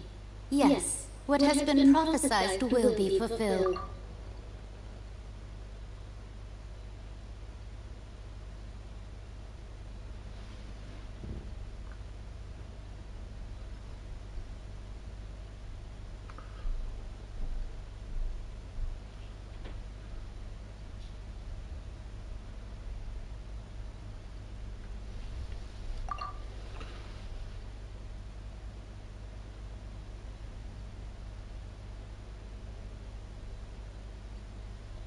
Just as prophecies are usually only the future as seen from the perspectives of the gods, could things be happening in hidden corners where the gods' gaze does not fall?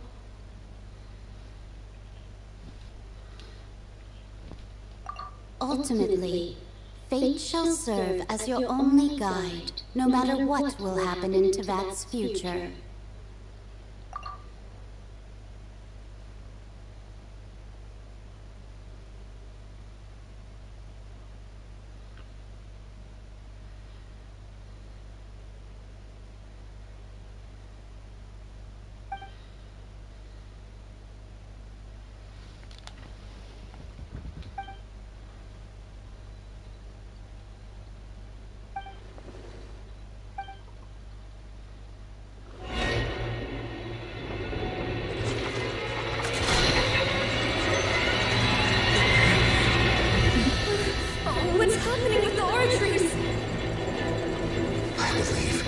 Preparing to carry out the death sentence.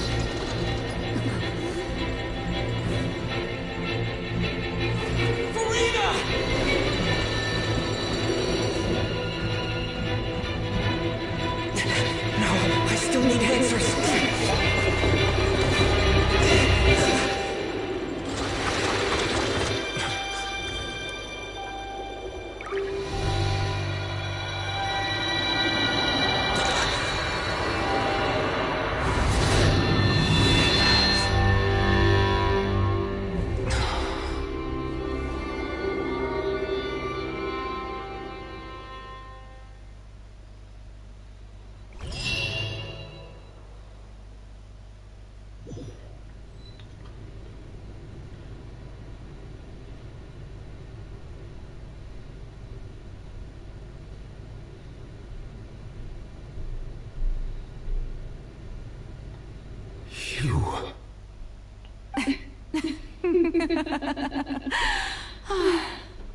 Sorry. That shocked expression on your face is just too amusing. I couldn't help myself. You are not Farina. Who are you? The sweet sound of bewilderment. Marvelous.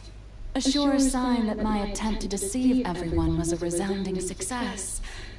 But to answer your question, I am Focalor. You know, the god. Focalor? Why did you deceive us?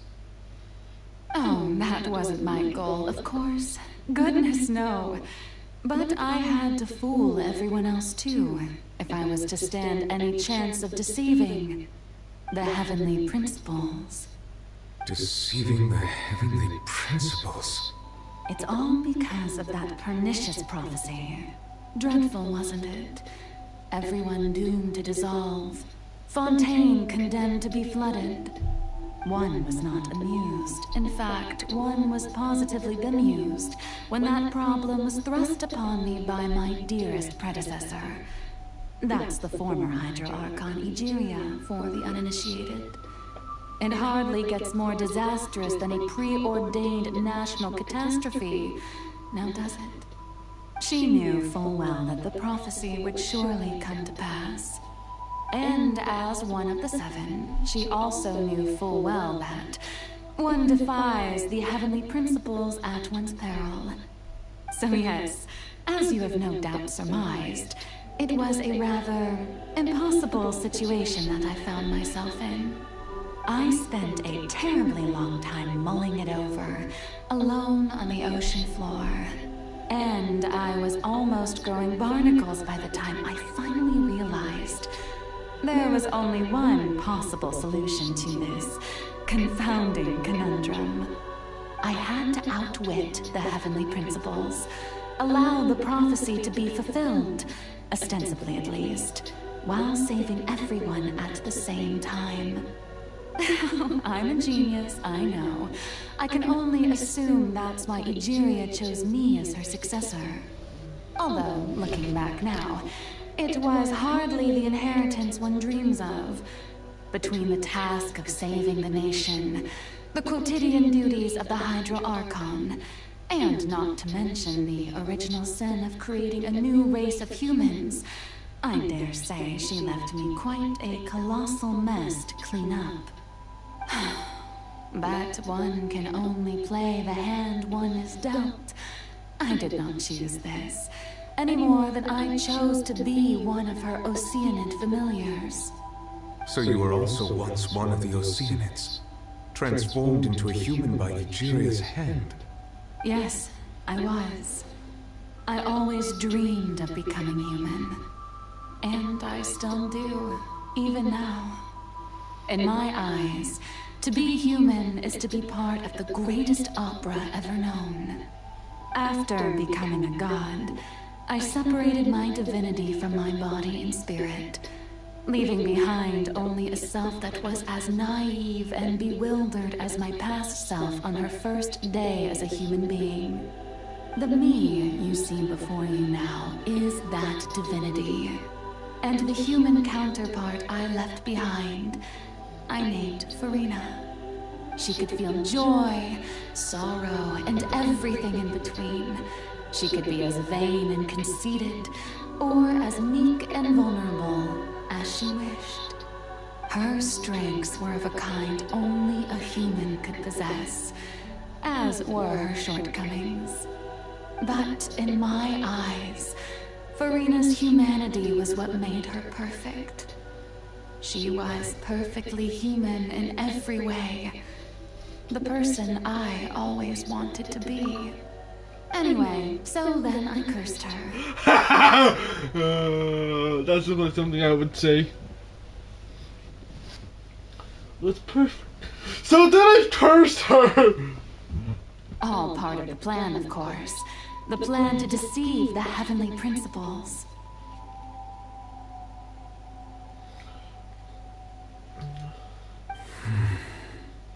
So I cursed her. Do you still remember the final scene of the prophecy? The Hydra Archon, alone, weeping on her throne.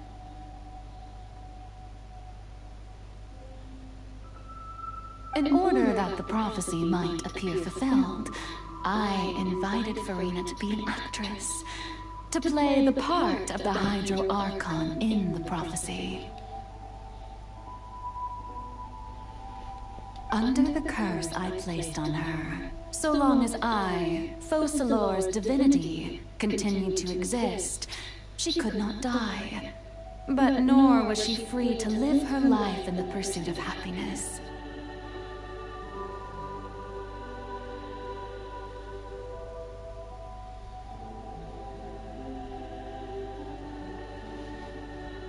Instead, she was forced to take the stage in the opera house, to embrace the role of leading lady, to forever play the part of the god from the prophecy, all to create a deceitful appearance of that prophecy coming to pass. I suppose now you probably understand why your court is called the Opera Epiclese. But Farina is only human, isn't she?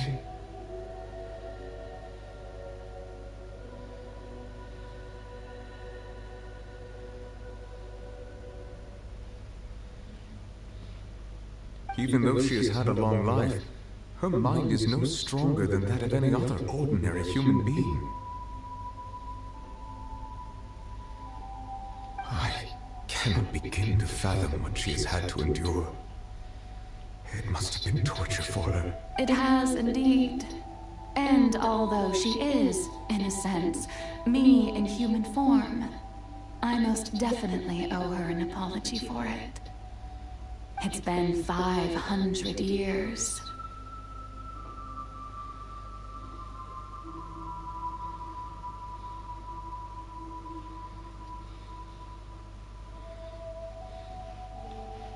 And all along, she's been playing her part in the most unimaginably long, unbearably lonely, and agonizingly painful opera of all time.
Oh, who permitted you to come onto the stage? Now, I understand your admiration for my august self, but I must... All right, it is not my intent to reprimand you. There is no need to state your name. Just be off with you. Do not distract me from my performance. Oh, do not jest. Can you not feel it? I am Focalor. The eyes of countless Fontanians are upon me. I must, at all times, display the utmost elegance and nobility.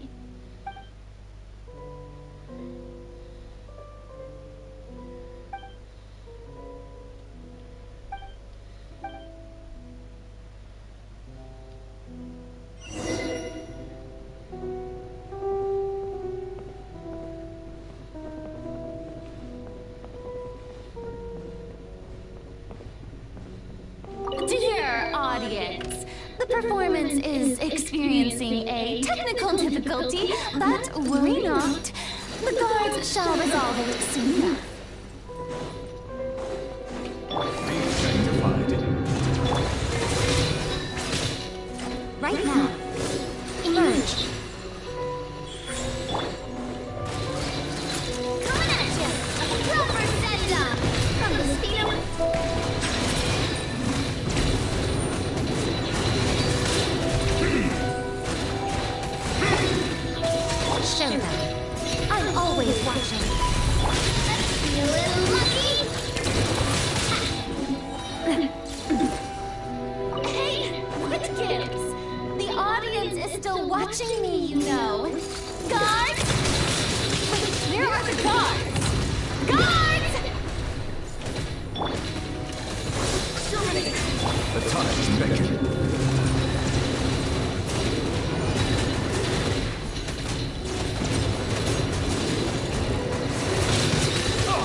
Farina.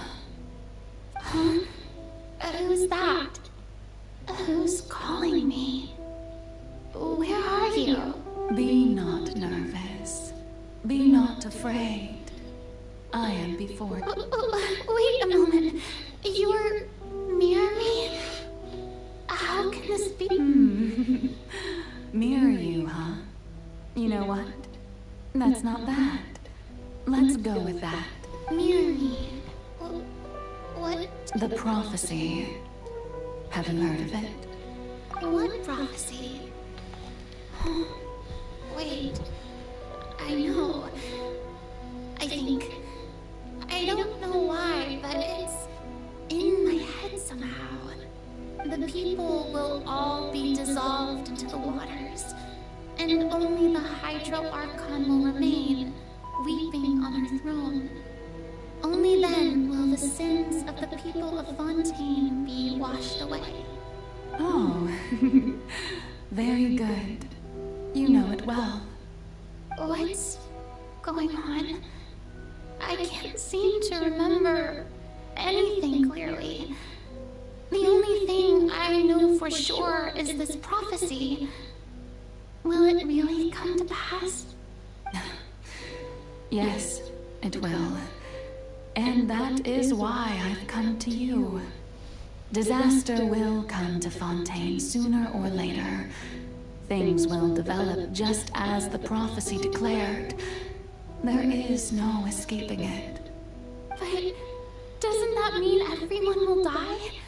I'm a Fontainian just like them. Will I dissolve too? Oh, don't worry.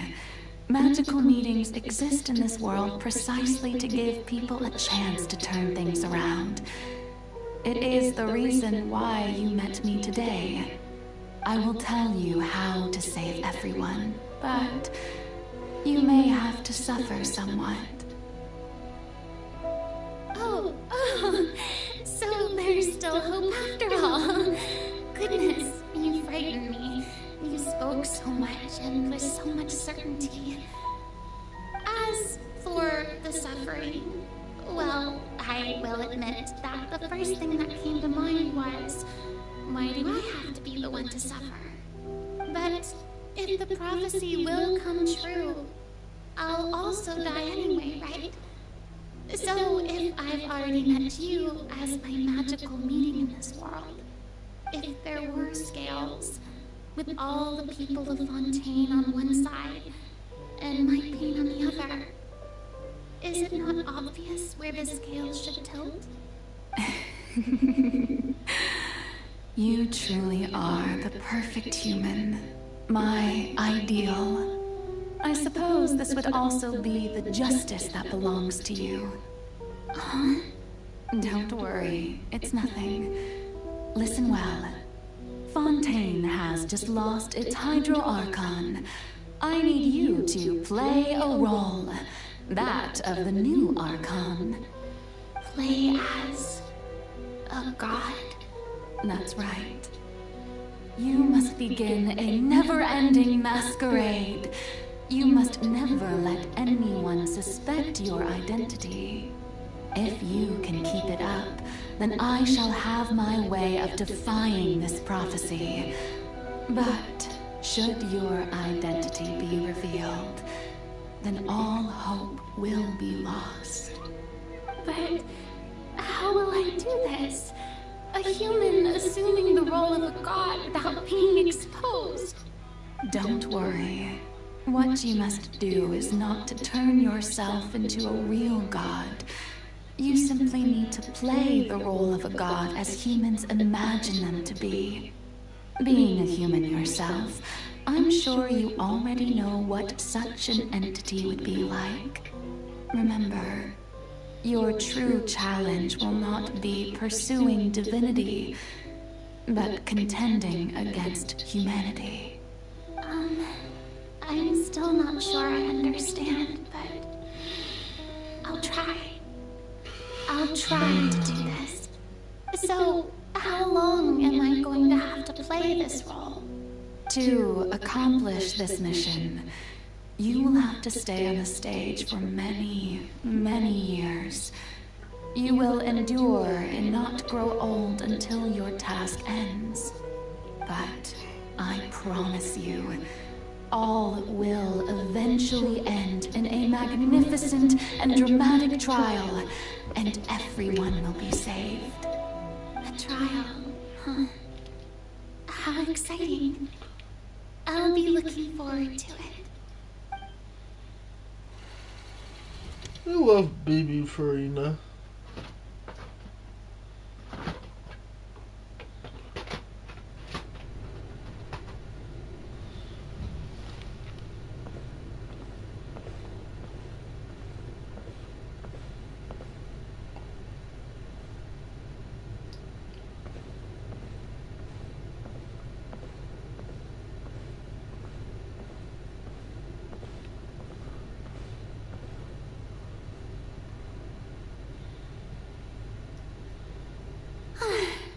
The Maison Cardinalise has announced my accession, but this is my first time facing the people. What should I say to most appear like a god? To be honest, I still don't know. Perhaps I should first try to... Ladies and gentlemen, good evening, and welcome to the Opera Epiclese. I'm sure you've all heard about how I have taken on the role of Hydro Archon. Indeed, I am in truth. I know little about becoming a nation's new god, but it will be my honor to guide you all. As the god Fosalor, the god of justice, I shall do all within my power to lead you into an age of fairness and justice. Once again, thank you all for coming. If you should have any questions or suggestions, please send them to the Maison Cardinalise. The future of Fontaine will require us to work together, after all. This should do it. I thought I might stammer, but thankfully, I was able to convey my thoughts just fine. Okay, and next. That's the new Hydro Archon. Is this some kind of joke by the Maison? I would have thought that a being that surpasses humanity would be a bit more assertive. Hey, did you hear that? She even told us to send her suggestions there at the end. Shouldn't gods be all-powerful? She's being so modest. What's the difference between her and an ordinary person, then? If you ask me, perhaps the succession didn't actually happen. She might just be a Maison-backed puppet. Wait, what's going on? Why is everyone suspecting me of being a fake? Oh, this is bad. If I get exposed here, there'll be no saving the people from the prophecy. Right. Mirni said that I just need to play the role of a god as humans imagine them to be. Calm down, Farina. Think. What do the people want? How would they imagine a god to speak and act? Assertive, with a strong sense of presence. One who can dispel all doubt. That is the character I'm fated to play.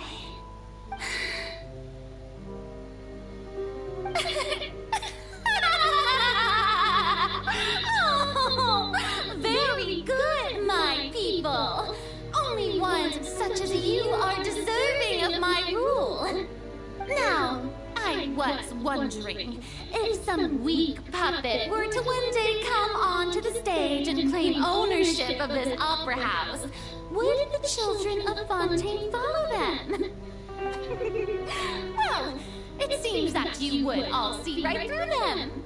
Having passed my test, you are qualified to witness wondrous trials alongside my august self, here in this opera house. You may consider my previous act a door gift of sorts. I thought it was a debut that suited the atmosphere. Now then, let us be reintroduced. So that was just a performance. How could I have forgotten that we were inside an opera house? Her personality? It's quite shocking. I suppose it's a better look than before. Such a fascinating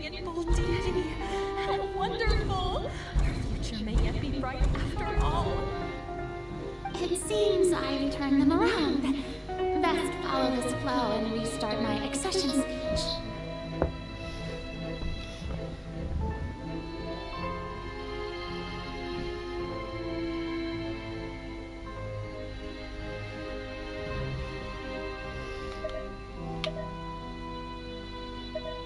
My dear people, whether you acknowledge me or not, whether you trust me or nay, I say to you, keep faith in your ardor for justice. We have heard it said that this nation's sins can no longer be washed away. Well, I say that justice is most fragrant when it blooms amid sin.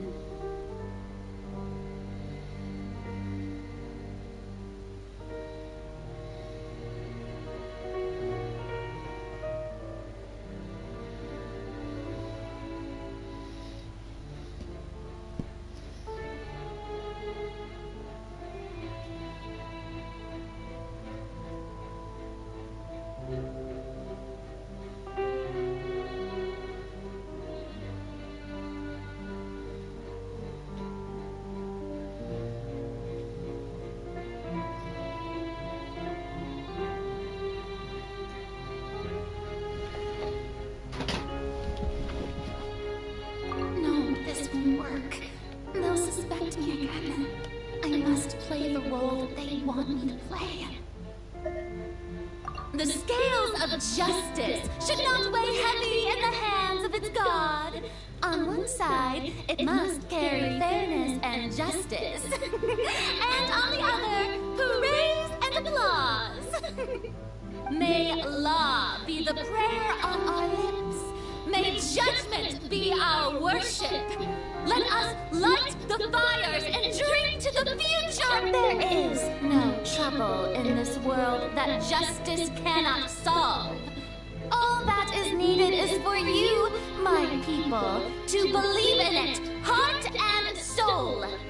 So long as I, the Archon Focalor, stand within the Opera Epiclese, so long as I stand before the Arches, I shall even judge the gods of this world!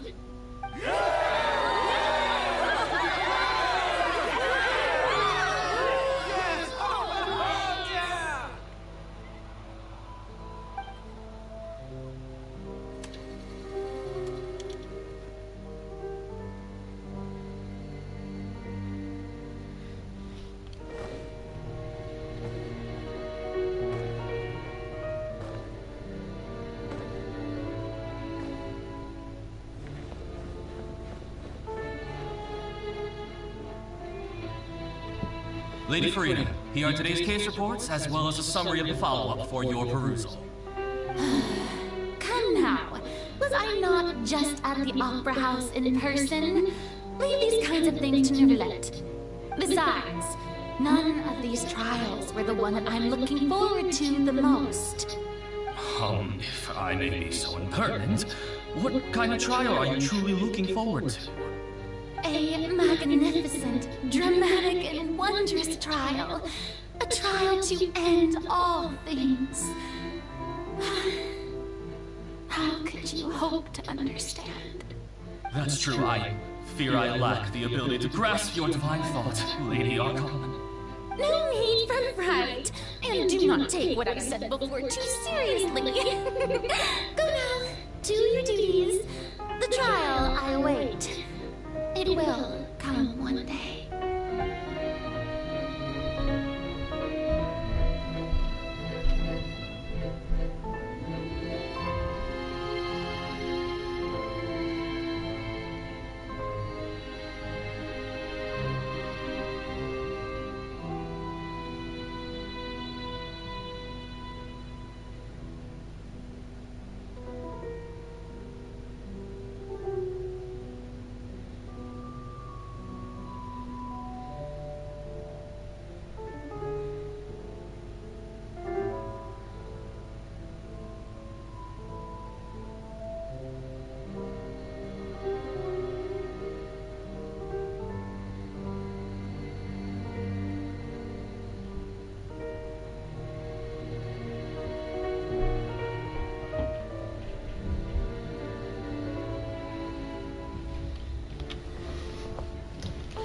Why?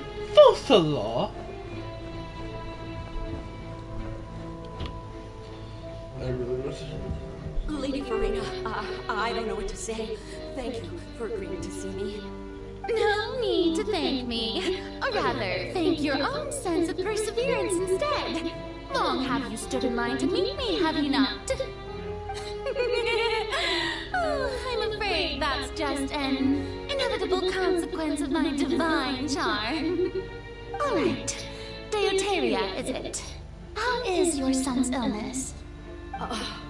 You remembered me, and you knew of my family, too.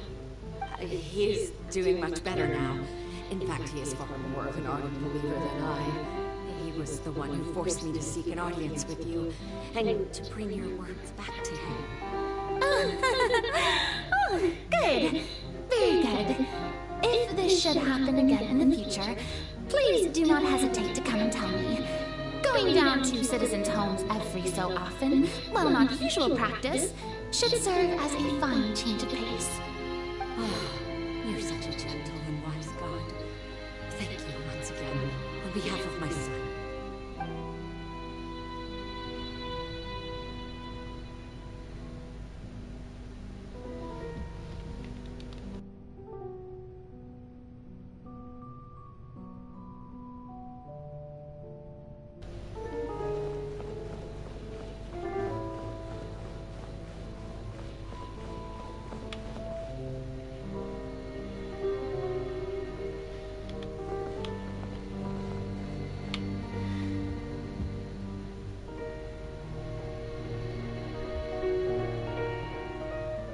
Lady Farina, here are the latest hydrological reports.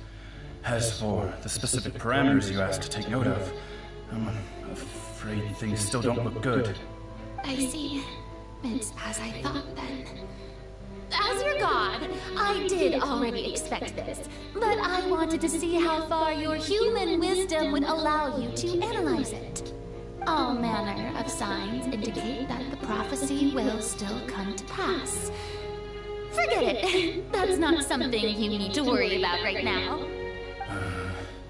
Well, as I understand it, the Fontaine Research Institute is also trying to find a way to counter the rising water levels. Really? Have they found anything? I'm afraid that they haven't found any effective solution thus far. Is that so? Well, no wonder. This issue has reached the realm of the gods, after all. Still, their spirit is praiseworthy.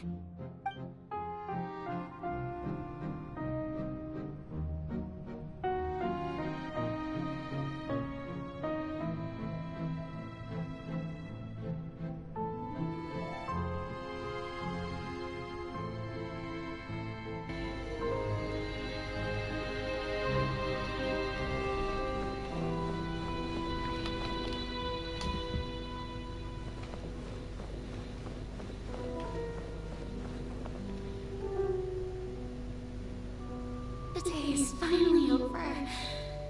I haven't had a moment to breathe this whole time, but it's good to see that everything's getting on track. There are no longer any voices of suspicion. Maybe this is fine. I just need to keep going, and everyone will be saved. Alright, Farina, don't think too hard about this. You need rest. Tomorrow's a new day.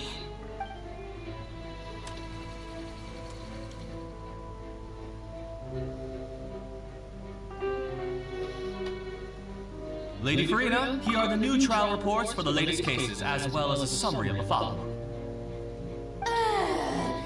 There'll be no need for that. I've seen them already. There's no need to go back over scenes I've witnessed in person before.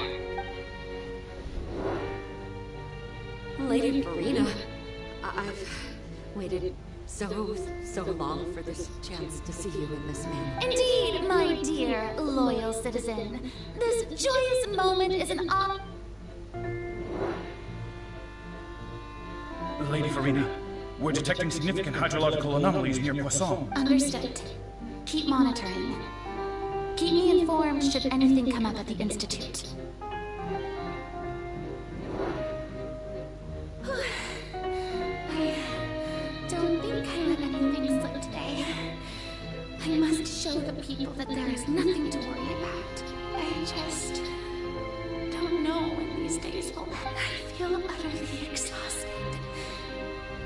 to rest early today.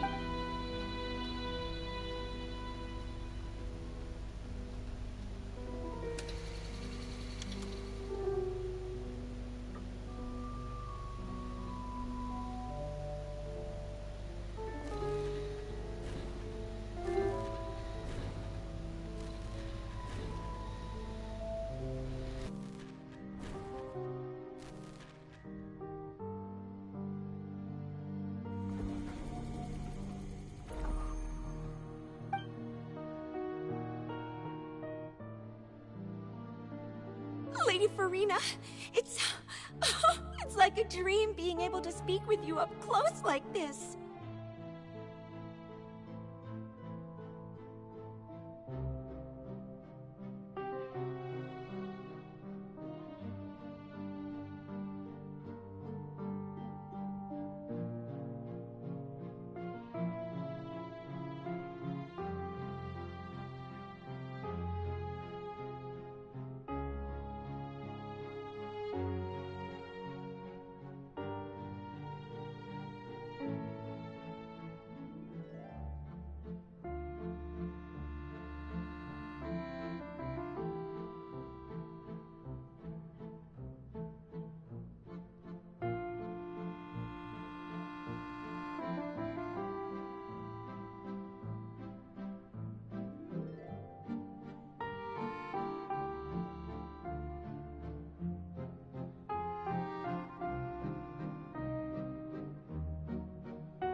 I've heard that the first member of our family who was honored to receive an audience with you was Madame Dioteria, almost 20 generations.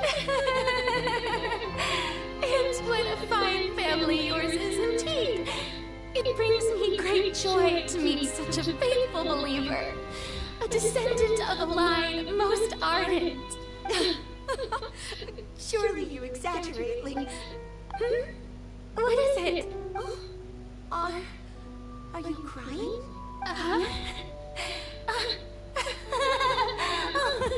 Really now? I didn't even... This must be the overflow of hydro from my person. Well, can't quite help being the god whose dominion is the... No wonder. No wonder. A manifestation of your power, then.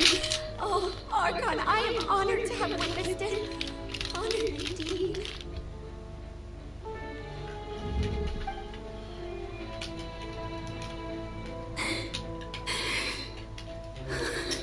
So interminable. So lonely. Just how much longer? Hundreds of years must have passed by now. Perhaps the show must go on for hundreds more.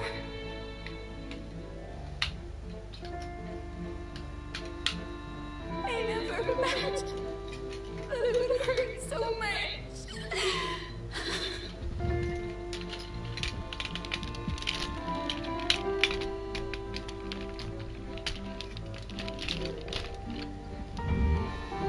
Have I reached my limit?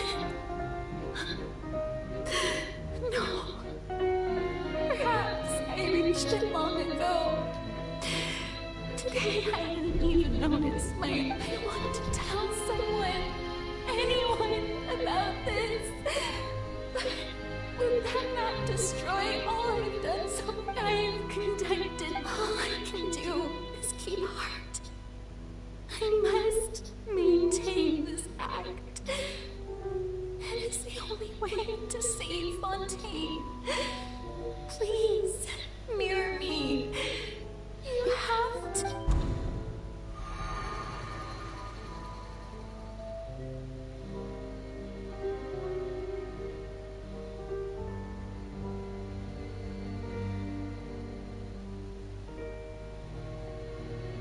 Farina, you don't have to shoulder this burden, although I don't know what you might be keeping from everyone.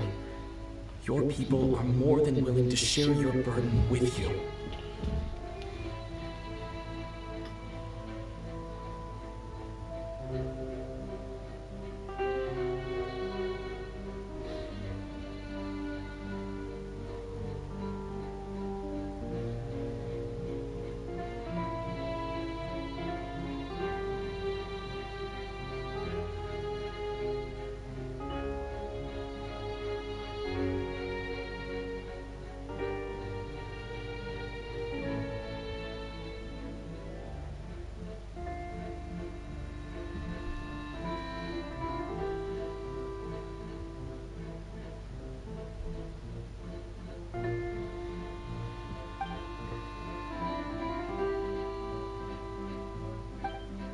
Share my burden. That's impossible. It was fated right from the start that this would be my duty alone. But even if your burden doesn't need to be shared, you can still choose to confide in someone. Just share it with me. I'm what you'd call a witness. A witness? Yes. I've heard that you came to Tevat from beyond the stars, yes. In other words, you never belonged here. And if Tevat is, in its entirety, a show on a stage, then you're just a spectator, aren't you? If that's the case... He's right. I could confide in him, couldn't I? But if things don't play out as expected, the people of Fontaine will be the ones to pay the price. No, Farina. You shouldn't be selfish. But what if it's really alright? Serena, you've worked so hard for so long. Surely it would be okay to put yourself first for once. Just this once. Is it such an outrageous thing to do anyway?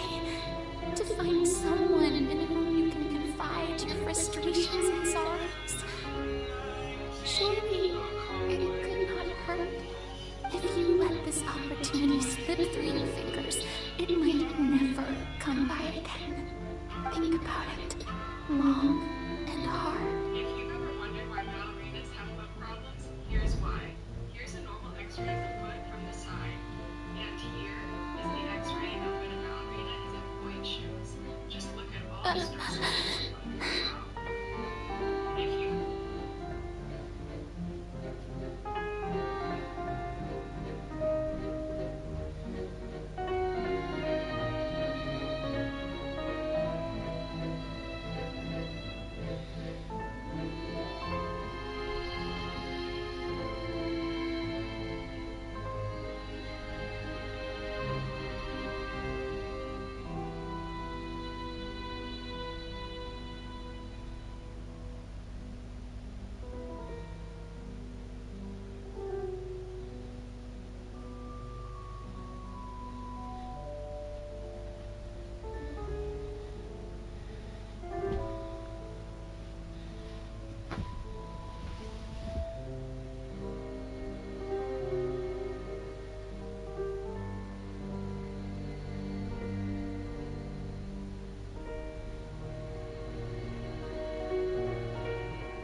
No, I have nothing to say. I am Verena, the Archon of Fontaine. Everything will surely get better. All you need to do, dear spectator, is to witness my performance until the curtains fall.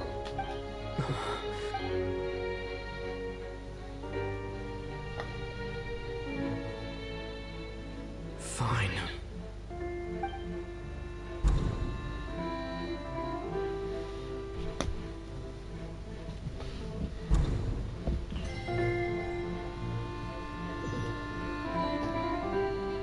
So even Farina doesn't know the truth? You've never once let her in on the full plan? Yes, it had to be done. To deceive the heavenly principles, you must first deceive yourself. She did very well. If she had let her resolve falter even once in these 5 centuries, Fontaine would have been doomed to the most tragic fate. It seems that trusting humanity was the right decision after all. I believe that I understand how your deception works. But that is only half the truth, is it not? How would you build on this foundation to save the people of Fontaine? That is the most important thing. Ah, good. Of course, the Iudex of Fontaine has pinpointed the crux of the issue. I'm sure you've long sensed that the Oratrice is no simple machine. That was like a joke. I've always suspected that it had its own consciousness. And Lenny did mention that he heard a human voice within the core chamber. It now seems that that person was you, hidden within the machine all along. Am I right? And then I became one with the Oratrice, taking Fontaine's gnosis with me. Yes, it would seem so, wouldn't it? Alas, your understanding of this device still lacks sufficient depth. In truth, it is no enactor of justice. It is, in fact, a device created to kill the god of justice. We're not doing the freaking troll. You had the prank on this week. That was actually fun. Oh, you have it. And Joke, I was trying to show that at Moscow. Will the Oratrice take down the god of justice? It will also take down the divine throne upon which she has been placed. I mean, did you think I would be the sort to enjoy peaceful repose while Farina suffered? My work over these last 500 years has been to constantly accumulate indemnitium within the oratories. But really, some have already discovered that only a small fraction of the energy generated by the device was ever used to provide power to Fontaine. The vast majority had to be, accumulated to enact this death sentence. It was all part of your plan, then? Both the trial and the sentence? Indeed. This power, accrued over 5 centuries, could have sustained Fontainians for millennia had it only been used for that purpose. Almost all of it has now been stored within the oratories. But only power of this magnitude could hope to destroy the Hydro Archon's divine throne, shaking the rules established by Celestia and breaking through the institution that is the Seven. So the Oratrice's call for death was for neither Farina nor Focalor, but for the Hydro Archon. The destruction of that divine throne. If I do not misunderstand your intent, you must be...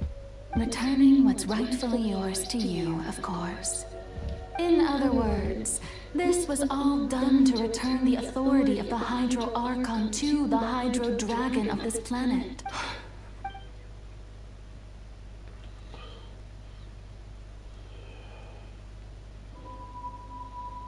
No, what? Getting sad again, Arp. The authority of the ancient dragons shall soon be yours once more, O Hydro Dragon Sovereign. And this is the face you make. All you've done throughout the years is just so you can... I've never quite seen it that way, no. Even now, I'm quite pleased at how well my deception worked.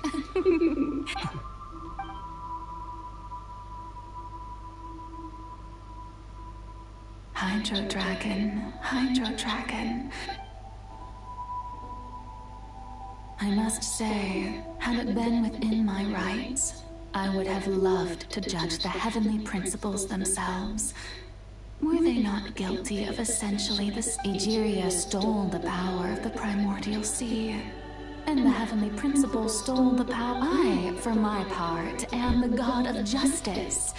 And is it not just that your original powers should be returned? Speaking of justice, I have always believed that justice lies in the process of pursuing human existences. So, if the theft of the primordial sea's might was Fontaine's original sin, then, leaving matters of procedural right and wrong aside, the descent of the Fontainians as humans and their right to exist in this world would be Fontaine's original. In other words, existence was Egeria's justice, and to me, justice is the continuation of that existence, defying the prophecy and ensuring that Fontaine's people shall live on.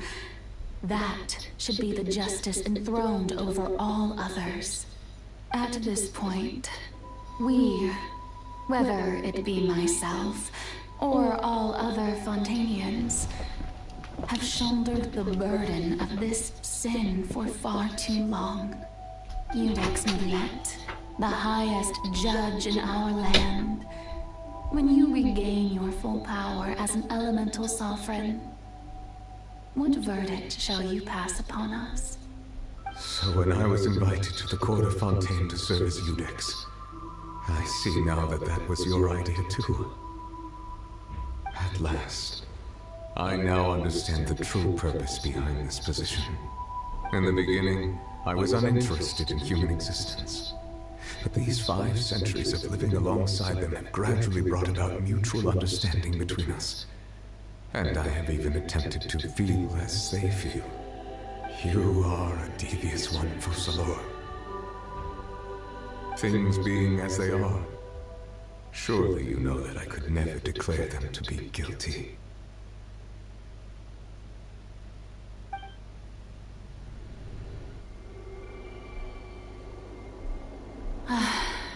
The hour of my execution is almost here. For the sinner, the curtain call has come. I know I may not sound it, but faced with death, I find myself a little afraid. Perhaps this is one thing both gods and humans have in common.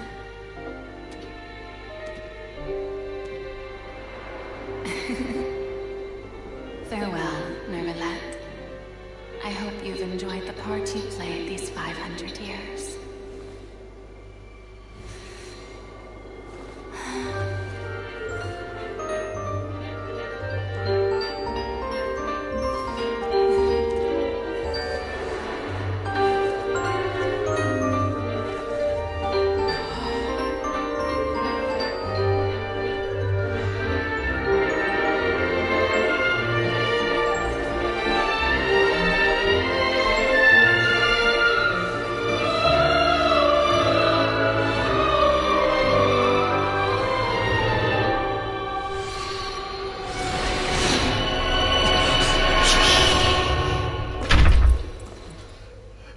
We're gonna come back as soon as the fucking thing dropped.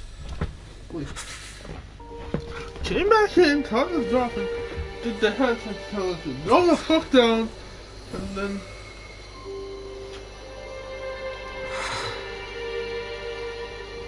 I didn't have to leave for the commercial messages.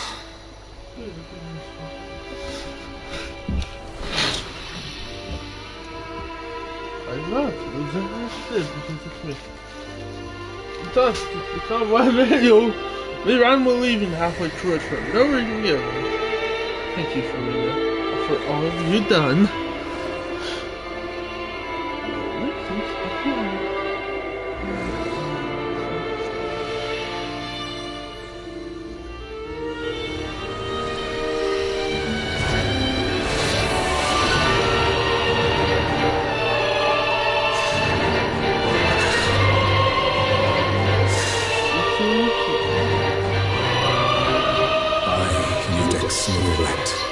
Hereby declare,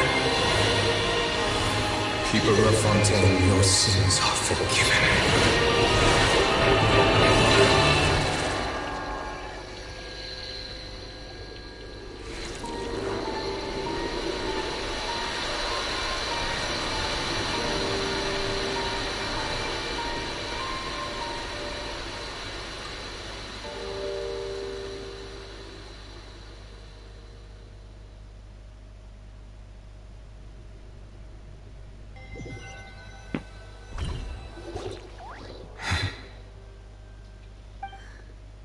What just happened? Has the death sentence been carried out? Was that bright light some sort of misdirection? I have a feeling that something huge just happened. But since we're all still alive and haven't been dissolved, I assume whatever happened was good for us. It's time to end this. We must mete out punishment to that beast.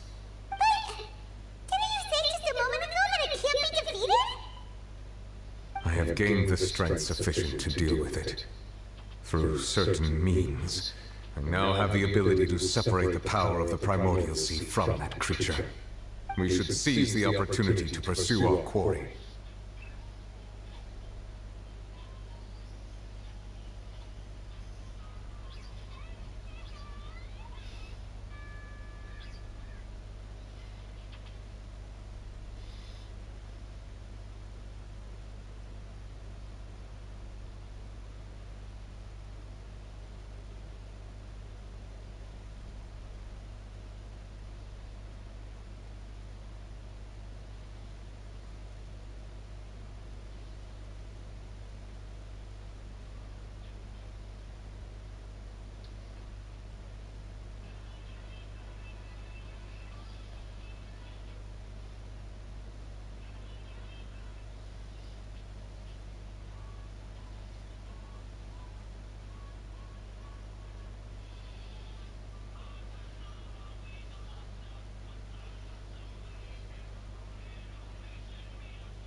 Traveler, now that the oratories can no longer function, I require an executor to help me mete out justice. The root of the calamities befalling Fontaine, the beast that enacts the prophecy. Its name is the Ald. Come with me, traveler. The hour of Not yet.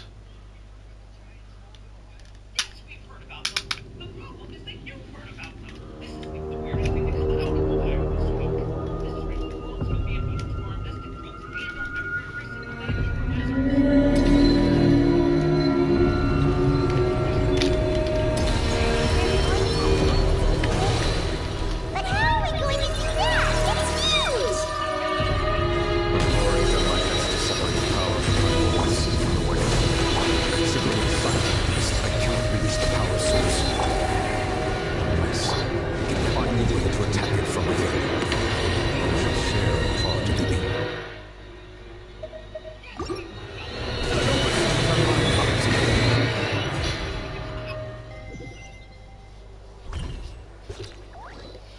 Okay, there we go. See you guys on the flip side.